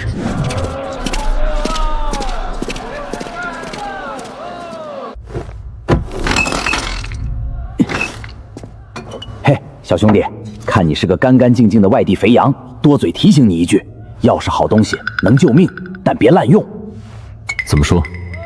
如果你身体受药剂影响，突然引发了什么奇怪的高抗体变异，被医疗研究部那群疯子盯上，哼，到时候直接把你抓进解剖室，你可就再也出不来了。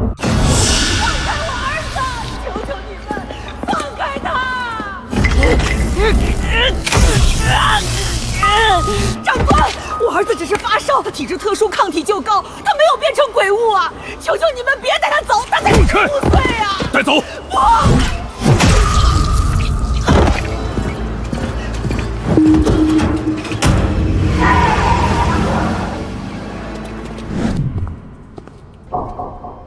为什么？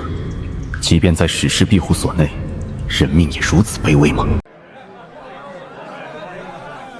沈哥，真没想到你隐藏的这么深啊！今天出事看你一拳把侧立柱打爆，我眼珠子差点掉出来。好小子，看来你已经挺过了一阶药剂万蚁尸骨的痛苦，成了超凡者，没给我们荒野的汉子丢脸。侥幸而已。等这次永夜结束，咱们拿到分红和药剂，治好这小子的辐射病，咱们小队就一起回荒野去狩猎。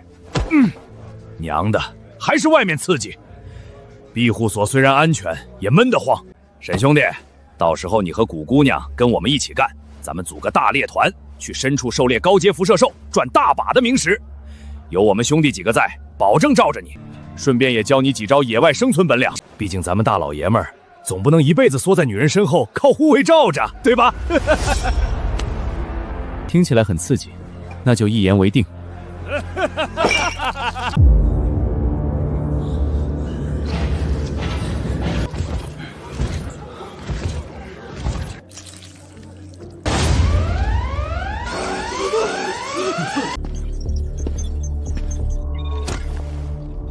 检测到目标处于辐射畸变恶化期，体内携带有高危变异毒素，若任凭其担任守卫或留在城内，将对地下城安全造成毁灭性危害。根据治安法案，立刻执行最高级别无效化强制隔离。放开我，队长！救我，队长！放屁！什么狗屁强制隔离？你们根本就是看中了我兄弟生了辐射病，要拿他去做活体实验！你们这群披着人皮的畜生！上个月被你们送去地下活体实验场的那些人，有哪一个活着走出来了？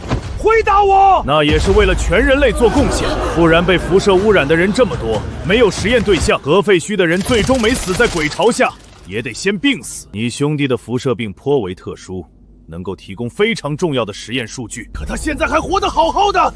你们不能打着为了全体人类的名义，就去迫害一个孩子。多说无益，造谣生事，阻碍公法，给我拿下！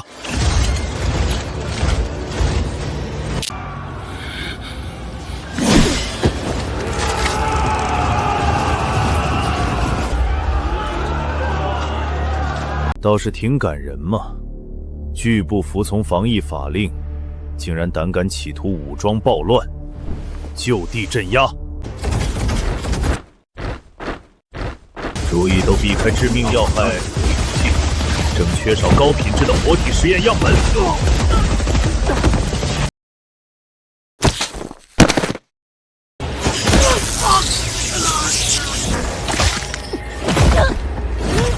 队长，放开他们！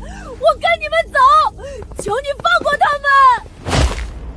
刚刚不是很狂吗？现在呢？你们这些贱民，烂命一条，也敢在史诗庇护所里闹事！堂堂史诗庇护所的守卫招募，原来实际筛选底层人类当小白鼠，还当众强制绑架。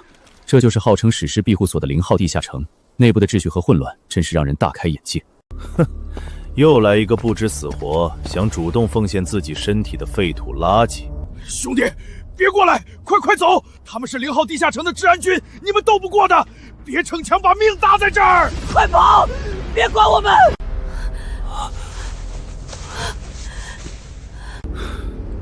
把他和这些破铜烂铁全废了！哈哈哈！天大笑话全废了，就凭你，太有意思了！看样子你的辐射病是长到了脑子里，一定是很好的实验样本。给我把这小子的4肢打断，先给我扔进解剖室，我要第一个研究他。古迹，遵从您的意志。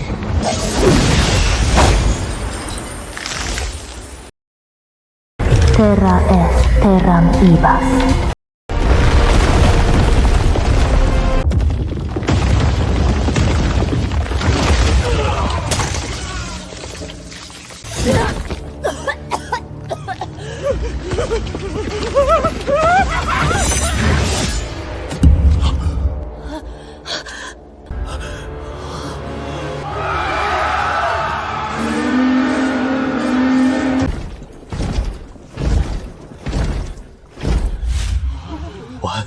彻底完了！0号地下城的领主驾临，我们死定了！到底是谁给你们的狗胆，敢在0号地下城撒野？城里的治安越来越差了，这种阿猫阿狗碎的小事也要你亲自解。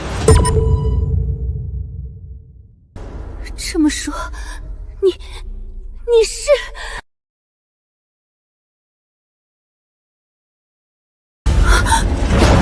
沈竹，你怎么会在这里？沈竹，这个名字怎么好像听你提过？沈竹，这个名字怎么这么耳熟？沈竹不就是落魄那个打得母舰重创大而归的玄天城之主吗？他居然混在我们中间！沈兄弟，玄天城之主，他真的是那个玄天城城主？但我感觉今天全是在做梦。高小兰果然，只有这种方式才能让你多活了亲自出来。这笔账我是一定要亲自来收的，就像当初对你弟弟高进一样。疯子，这绝对是个彻底的疯子！从没听说过哪个史诗领主敢孤身潜伏进入别的领主的地盘，这完全跟自杀没有区别。他哪里来的底气？差点被你唬住了，忘记了我可是身处史诗庇护所，又不是在你的玄天城。我不得不承认，你留给我的阴影确实不小，仅不过也太自大。虽不知一个超凡未敌级的护卫就敢独自闯入史诗庇护所，这跟自投罗网有什么区别？我也没想到你这么胆小，居然躲到了这地下数百米的乌龟壳里。当初是谁气势汹汹跑到我的玄天城上，让我滚出来的？看来你自己心里也清楚，玄天城想强攻0号地下城是痴人说梦，所以才兵行险招。但这无疑是一部蠢得不能更蠢的臭棋。张城主，拿下他！要活的，我要好好折磨他出气，再亲手结束他的性命。哦，是吗？有事说事，没事别挡我路。警告！检测到大型史诗位别建筑降临地下城正上方地面，磁场异常，防御系统已被全面锁定。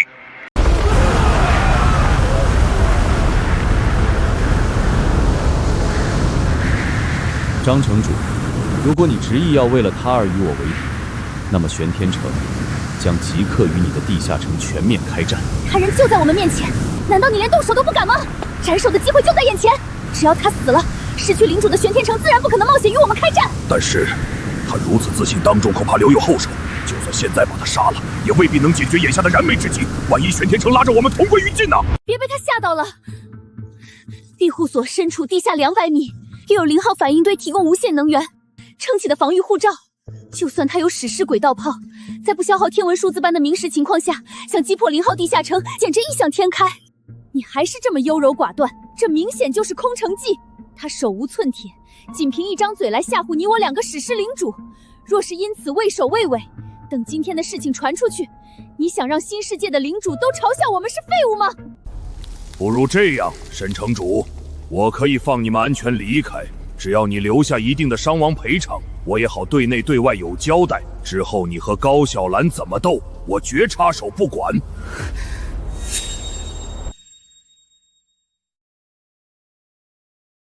到了这个时候，你身陷重围，居然还觉得能杀得了我，而不是救我们，放你一条生路。杀了我，你可以试试。张城主，只要你不帮高小兰，玄天城愿意代替他，与你的0号地下城结盟，共抗即将到来的永夜。核废军的永夜难度非其他地域可比，上次你们2大史诗庇护所联手，差点就被全歼覆灭。何况高小兰如今母舰受损，战力大不如前，更是玄天城的手下败将，保着他，你能得到什么？别听这小子妖言惑众。你只需要袖手旁观，便不算背弃盟约。更何况我还能帮你彻底解决辐射病的问题，且不需要通过惨无人道的人类活体实验。此外，0号庇护所就算底蕴再深厚，没有被玄天城攻破，之后又有多少余力独自应对永夜鬼潮呢？而我的玄天城可以升入10000米高空，安然度过永夜，像之前一样隐匿云端，连你们都发现不了，何况那些没有脑子的鬼物。解决辐射病。根据统掠者的情报，这老家伙看似威风，体内辐射早已深入骨髓，否则绝不会急着用活人做实验。有统掠者母巢在，只有明示足够，就可以推算出治疗辐射病的方法。你在犹豫什么？他在诈你，他在挑拨我们，快下令杀了他！果然，什么同盟知己，在末日里不过是利益绑定，只要给的筹码足够重，这防线根本不堪一击。他铁了心要杀我，但他的底气到底是什么？难道真有把握全身而退？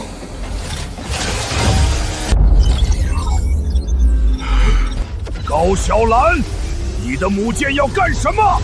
你难道不怕被盟约惩罚抹杀吗？你现在知道跟我谈盟约了？对不起，我也非杀死沈竹不可。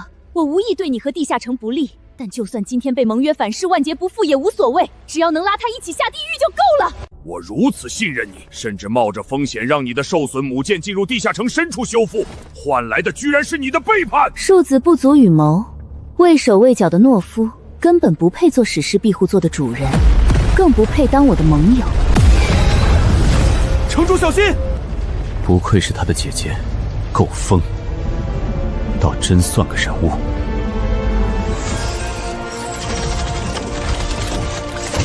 君王武装已开启。君王武装已开启，根据领主的庇护所形成专属战甲与武器，可直接调用庇护所能力。武装开启期间将持续消耗大量明石。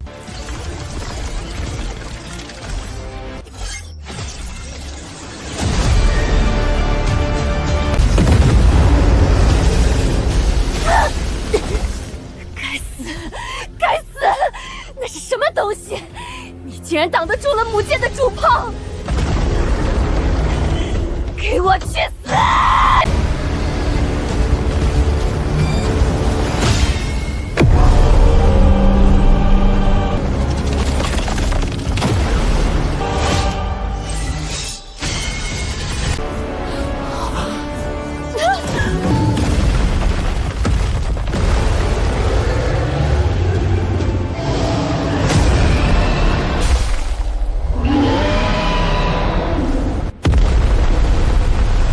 你是个好领主，更是个枭雄，但你不是个好姐姐。更重要的，你是我的敌人，所以你必须死。0号地下城还有核废墟区域的人类，他们是无辜的。沈竹，我把他们托付给你，替我守护。如果不是因为仇怨，也许我们可以成为盟友。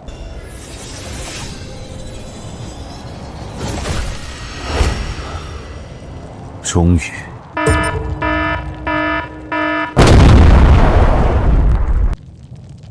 呸！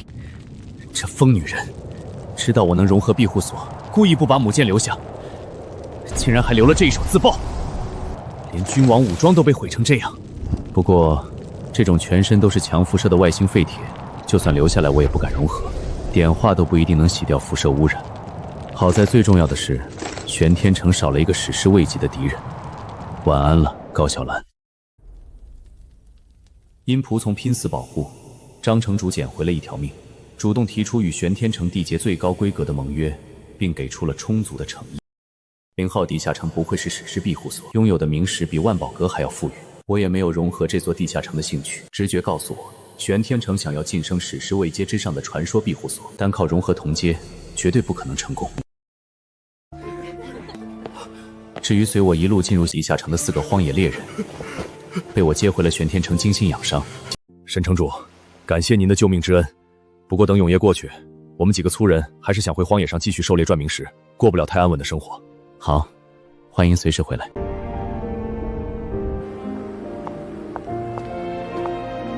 你终于回来了。抱歉，月雨，这次耽搁了太久，让你担心了。城内一切都好，只是这段日子里这里空落落的，我好想你。沈竹，我真的好想你，我好爱你，亲爱的，我想为你生个孩子。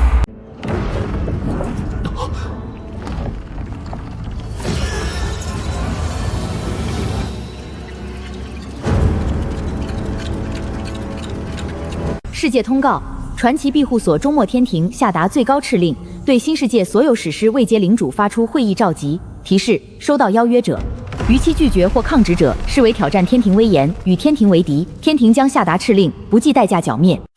传奇庇护所，终末天庭，史诗之上竟然真的存在这种位阶的庇护所，怪不得敢叫天庭。同时强制邀约所有的史诗领主，这跟末日游戏的系统已经没区别了吧？好恐怖的霸权，对人类却不知是好是坏。传奇庇护所，终末天庭，史诗之上，甚至可以像末日游戏的系统一样，同时强制召集所有史诗领主开会。哼，拒绝就视为与天庭为敌，不计代价剿灭，好狂的口气。不过能跨区干预规则，也确实有狂的资本。传奇庇护所不容小觑，如果可以，还是不要与这种存在为敌，除非把我逼急了。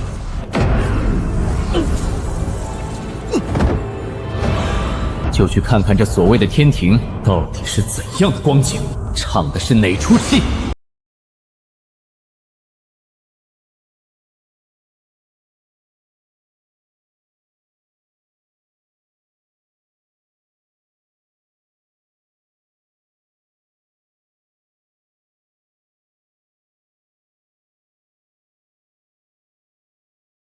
看不清样貌，顶多能判断身形和性别。此外，倒是可以看到各自所属庇护所名字。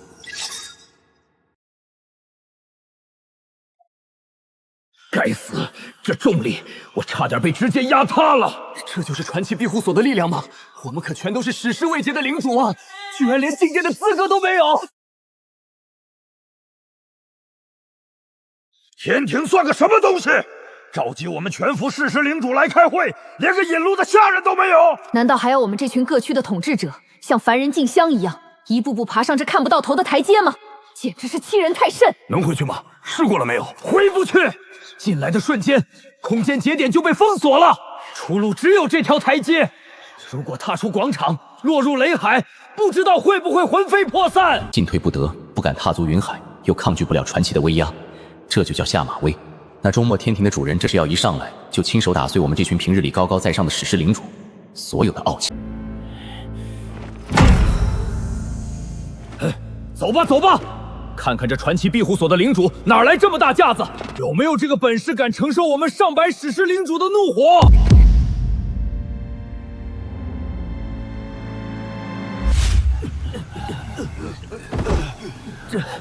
这台阶上的重力简直要命。爬完全程，我的精神体差点散架。太狠了，天庭这绝对是故意的。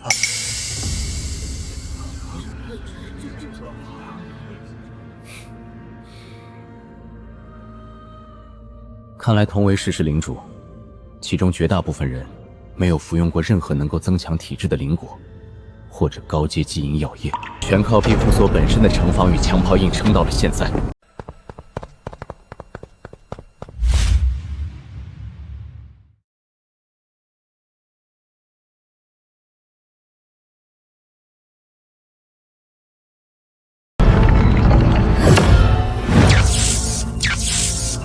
这就是传奇庇护所，跟史诗庇护所比起来，简直是云泥之别。诸位辛苦，请入实座。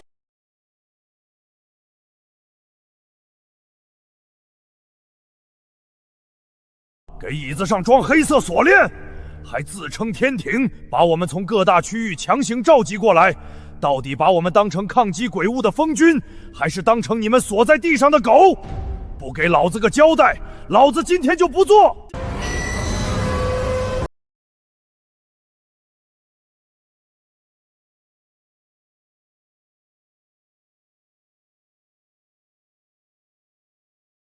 大殿之上，喧哗无礼，当惩。饶命！饶命！我错了，领主饶命，天地饶命！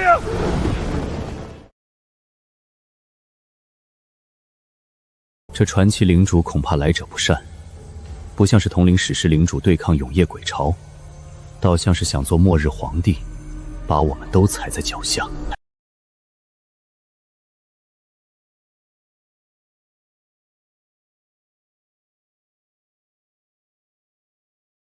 这难道是？此次召集各位是有要事相商。如果人人都心怀一心，对天庭不能心怀敬畏，日后怎样团结一日，抵抗鬼物？诸位应该是第一次看到的，这就是新世界的地图。你们是不是以为自己成了史诗庇护所，就能在这末日里高枕无忧，永远享受主宰万民的权利和地位？大错特错！新世界被世界壁垒划分为两大核心路块，全是鬼物的西大陆，与我们人类被末日游戏传送到的东大陆。西大陆乃诡异永业、污染与异变之地，由多尊强大的传奇鬼物分割统治，下辖无数鬼物禁区与无尽异变物种。可以说，他们才是这个世界的主宰和原住民，而我们则是弱小的入侵者，还被末日游戏的壁垒所保护。西大陆正不断扩张，源源不断向东大陆渗透虚空污染。所谓永业，其实便是鬼物世界污染短暂穿透世界壁垒。若无天庭在前线不断修复世界壁垒，永业将成为真正意义上的永业。你们所在的区域早已沦为一片死地。为抗击西大陆，天庭号召全服史诗领主共同结盟。天庭将承担起修补天道壁障的重任，延缓鬼物世界的污染侵蚀。但天庭的力量毕竟有限，自即日起，所有史诗庇护所每月需向天庭上交1到3万的冥石。3成冥石，我们辛辛苦苦杀鬼物赚来的冥石，凭什么每月白白交给你3成？说什么是修补壁障，口空无凭，分明是巧立名目，敲骨失森。没有天庭在前线修补壁障，西大陆的鬼潮早就踏平了你的领地。上缴冥石也是为全人类大局着想。去特么的大局！先让老子爬爬梯子，现在直接就想趴在老子身上吸血，门儿都没有！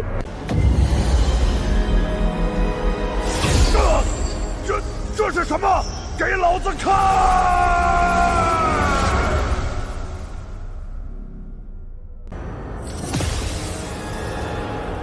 这是死了！我们明明是以精神体的形式参加会议，他竟然能够直接连同我们的庇护所一起抹杀，这到底是什么手段？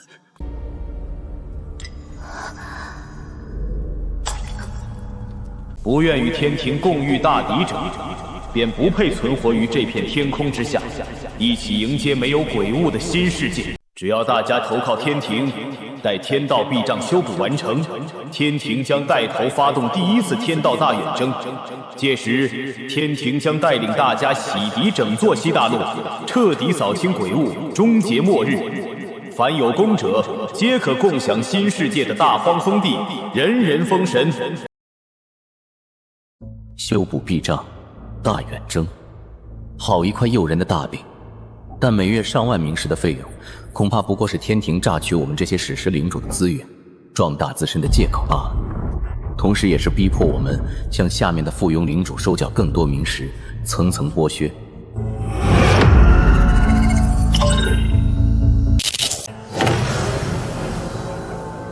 这是新世界一共现存109位史诗庇护所的排行榜，综合了防御、攻击和特性等因素所得。天穹之塔，我从未对外公布过庇护所的真实名称，对外一直以玄天城作为代称。天庭竟然能精准掌握，我倾尽底蕴与资源，才将玄天城升至史诗，甚至硬生生击败了高小兰的外星母舰，居然才排在了第69名这种中下游的位置。这搜集情报的能力，简直如末日游戏的系统一般，说不定比同乐者还要厉害。就是不知他是否真的把所有战力因素都计算在内。排名在我前的这68座庇护所，还有排在前10名的那些巨头，到底拥有怎样恐怖的实力？天庭抛出此榜，就是要彻底打碎你们心中那些藏匿实力、企图苟安的侥幸心理。自即日起，按榜单实行阶梯税率，榜前10免除一切税负。天庭也将优先倾斜资源，全力帮助前10名晋升传奇。至于10名以后，排名越落后，每月需要缴纳的冥石数量越高。排名末尾者，最高每月需重交3万冥石。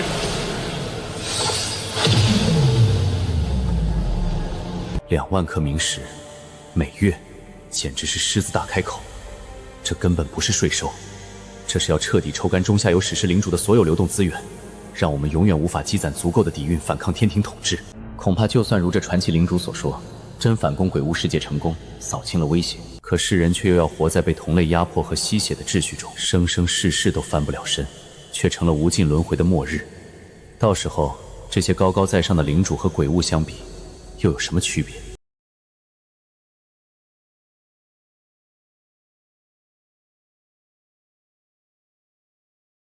此外，天庭向全服发布最高圣才悬赏，凡能搜集到带有君王字样的史诗宝物或提供其确切线索与持有人情报者，天庭将无偿全力帮助其庇护所突破传奇，成为新的传奇领主，仅次于终末天庭。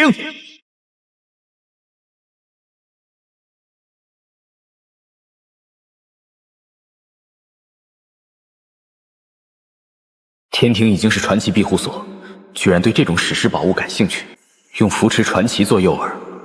看来这枚君王戒指的真实价值远超我的想象，而且他也不知道我手里有君王戒指，否则早就强抢或者威胁了。天帝，此子沈竹覆灭我圣国分舵，残杀无数信徒，请天庭降下神罚，或有我圣国踏平玄天城。真是打了小的来了大的。原来共助会背后还有一尊史诗庇护所，甚至能在所有史诗庇护所中位列第23，不容小觑。之所以没来找我，想来是距离太远，或者庇护所无法移动。不知这天庭之主会不会偏袒他？圣国领主，收起你的私怨，大殿之上为天庭律令至上，再敢喧哗，同前力惩处。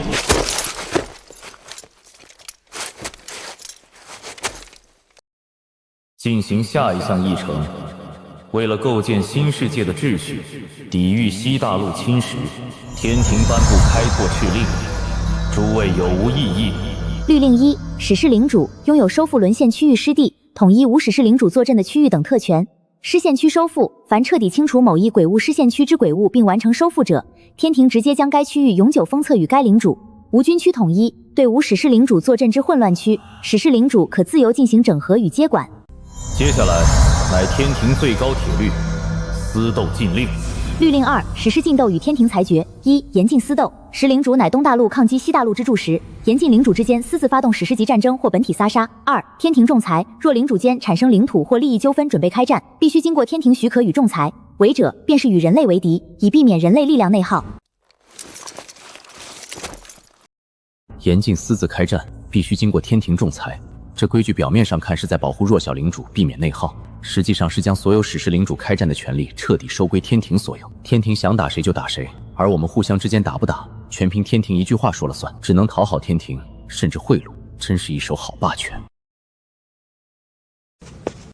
天帝大人，我是核废墟0号地下城领主。核废墟区域的辐射日益增长，底层10数万人类饱受摧残，只能在地下苟延残喘，或者服用药剂主动缩减寿命。求天庭降下神迹，洗涤辐射源头，救救核废墟的子民吧！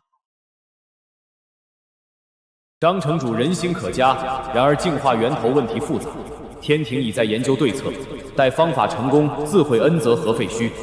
你且先安抚领民，耐心等待。这传奇领主号称天帝，野心极大，自诩人类领主的魁首，秩序的缔造者，却只会立规矩，以强权压人，敲骨吸碎。目前还看不到半点实际作为和付出，简直可笑。张城主，等天庭救你，怕是到时候你核废墟的人早就死绝了。天帝大人明鉴，那辐射源头根本就不是什么灾难，而是上天赐予我们核废墟的恩赐。我的黑日堡垒吸收了辐射能量，已进化为核区最强史诗庇护所，能抵御10倍于以往的鬼潮。放屁！你的堡垒是变强了，可你的领民呢？好端端的人被你逼得变成了不人不鬼、全身烂泥的怪物，这叫保护人类？你这是拿同胞改造成鬼物，这跟杀人有什么区别？弱肉强食，适者生存。末日里留着你那点可笑的尊严有什么用？变成怪物，至少能活着。死人在废土上，连发声的资格都没有。二位暂且打住！天庭以民主公平为原则治理新世界，向来充分尊重各区域的绝对主权。核废墟如今只有你2位史诗领主，既然理念不同，那是你们核废墟内部的事务，你们自行解决即可。若要开战，天庭绝不偏袒，也绝不干涉任何一方。好一套不偏袒、不干涉的伪善说辞。0号地下城兵危将寡，排名才108，而黑日堡垒靠着辐射源头的力量疯狂扩张，排位76。天庭所谓的自行解决，不过是扯着公平的旗号拉偏架，直接判了张城主死刑，把数万人类拱手送给黑日堡垒这只猎狗啃食，不管他们的死活。天庭要的根本不是正义，而是一个实力至上、足够听话且狂暴的领主。作为他的鹰犬，替他统治核废墟区域，搜集明石，至于区域内普通领民的死活，跟他没关系，毕竟他已经是高高在上的传奇领主。沈城主，救救我！沈城主，你似乎有话想说。天帝大人既然口口声声提倡公平与保护火种，若任由黑日将数十万人类炼成不人不鬼的畸变怪物，岂非违背了天庭创立的初衷？况且，若张城主主动向外界求助，难道外界领主也没资格伸出援助之手吗？看来沈城主对新世界的规矩还有所误解。我今日便在此再重申天庭的规矩：凡已有史诗领袖坐镇之区域，严禁任何外区领袖派遣武力跨区介入。多位史诗领袖跨区混战，岂不是天下大乱？这是对人类势力底蕴的毁灭性内耗，将来弹劾反攻鬼物世界，违者天庭必诛之。沈主，落魄岭区域可以归你管，包括周边那些早已沦陷或者没有史诗领驻坐镇的破败区域，你尽可以凭本事去收服、去扩张，但是你得听从天庭的命令。合废墟已有黑日与张城主2位史诗领主，你若敢跨区一步，派一兵一卒介入合废墟之争，便是公然撕毁天庭秩序。天庭与其他史诗领主可共诛之。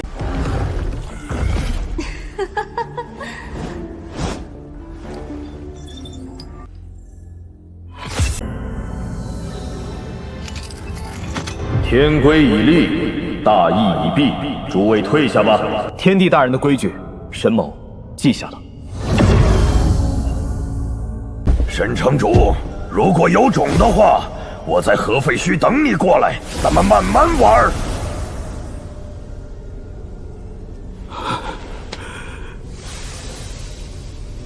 哼，这玄天城领主刚才不是很硬气吗？到底还是被天庭强行套上狗链枷锁了。不能派遣大军跨区，他算是什么世事领主？等黑日把0号地下城吞了，合废墟就是黑日的天下。到时候黑日掉过头来，随便找个借口就能把他连人带塔给拆了。除非他能拿出让天地心动的好处。哎，日后想在末日过得舒服，不成为炮灰，必须得跟这位传奇领主打好关系才行。是啊，天帝大人这一手御下之术，真叫人叹服。但归根结底还是力量。虽然跟张城主结盟，但我至少应该先保护好玄天城和落魄岭的人类。若是为了合废区得罪了传奇领主，让所有人为了我的选择而葬送已有的安全生活，真的值得吗？我到底该如何选择？反抗终末天庭这样的庞然大物，还是保护身边一隅的子民？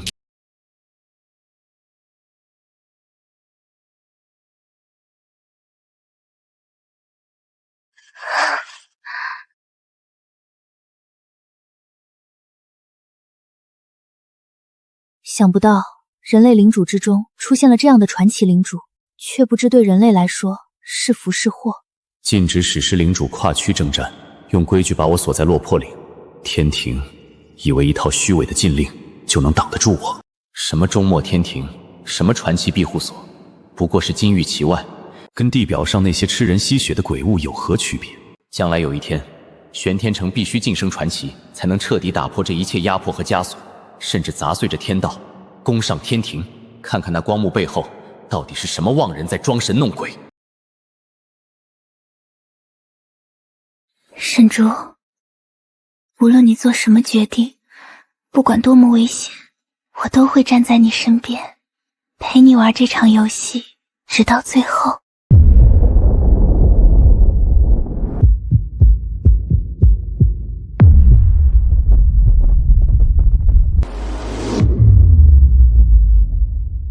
主人，那位69的玄天城领主，庇护所居然拥有独一无二的无限融合特性，且此人方才在大殿之上神色傲然，桀骜不驯，显然身怀反骨，生有异心。为何不趁今日他神念降临，直接跨区催动天道国，将其彻底轰杀，将那座奇特剑骨直接抢夺过来？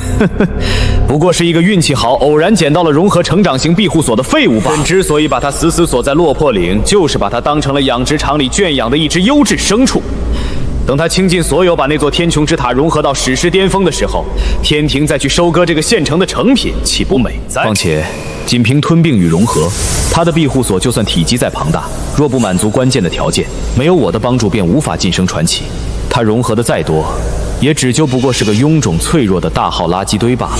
只要他一日升不了传奇，在朕眼里，他就永远翻不出什么风浪。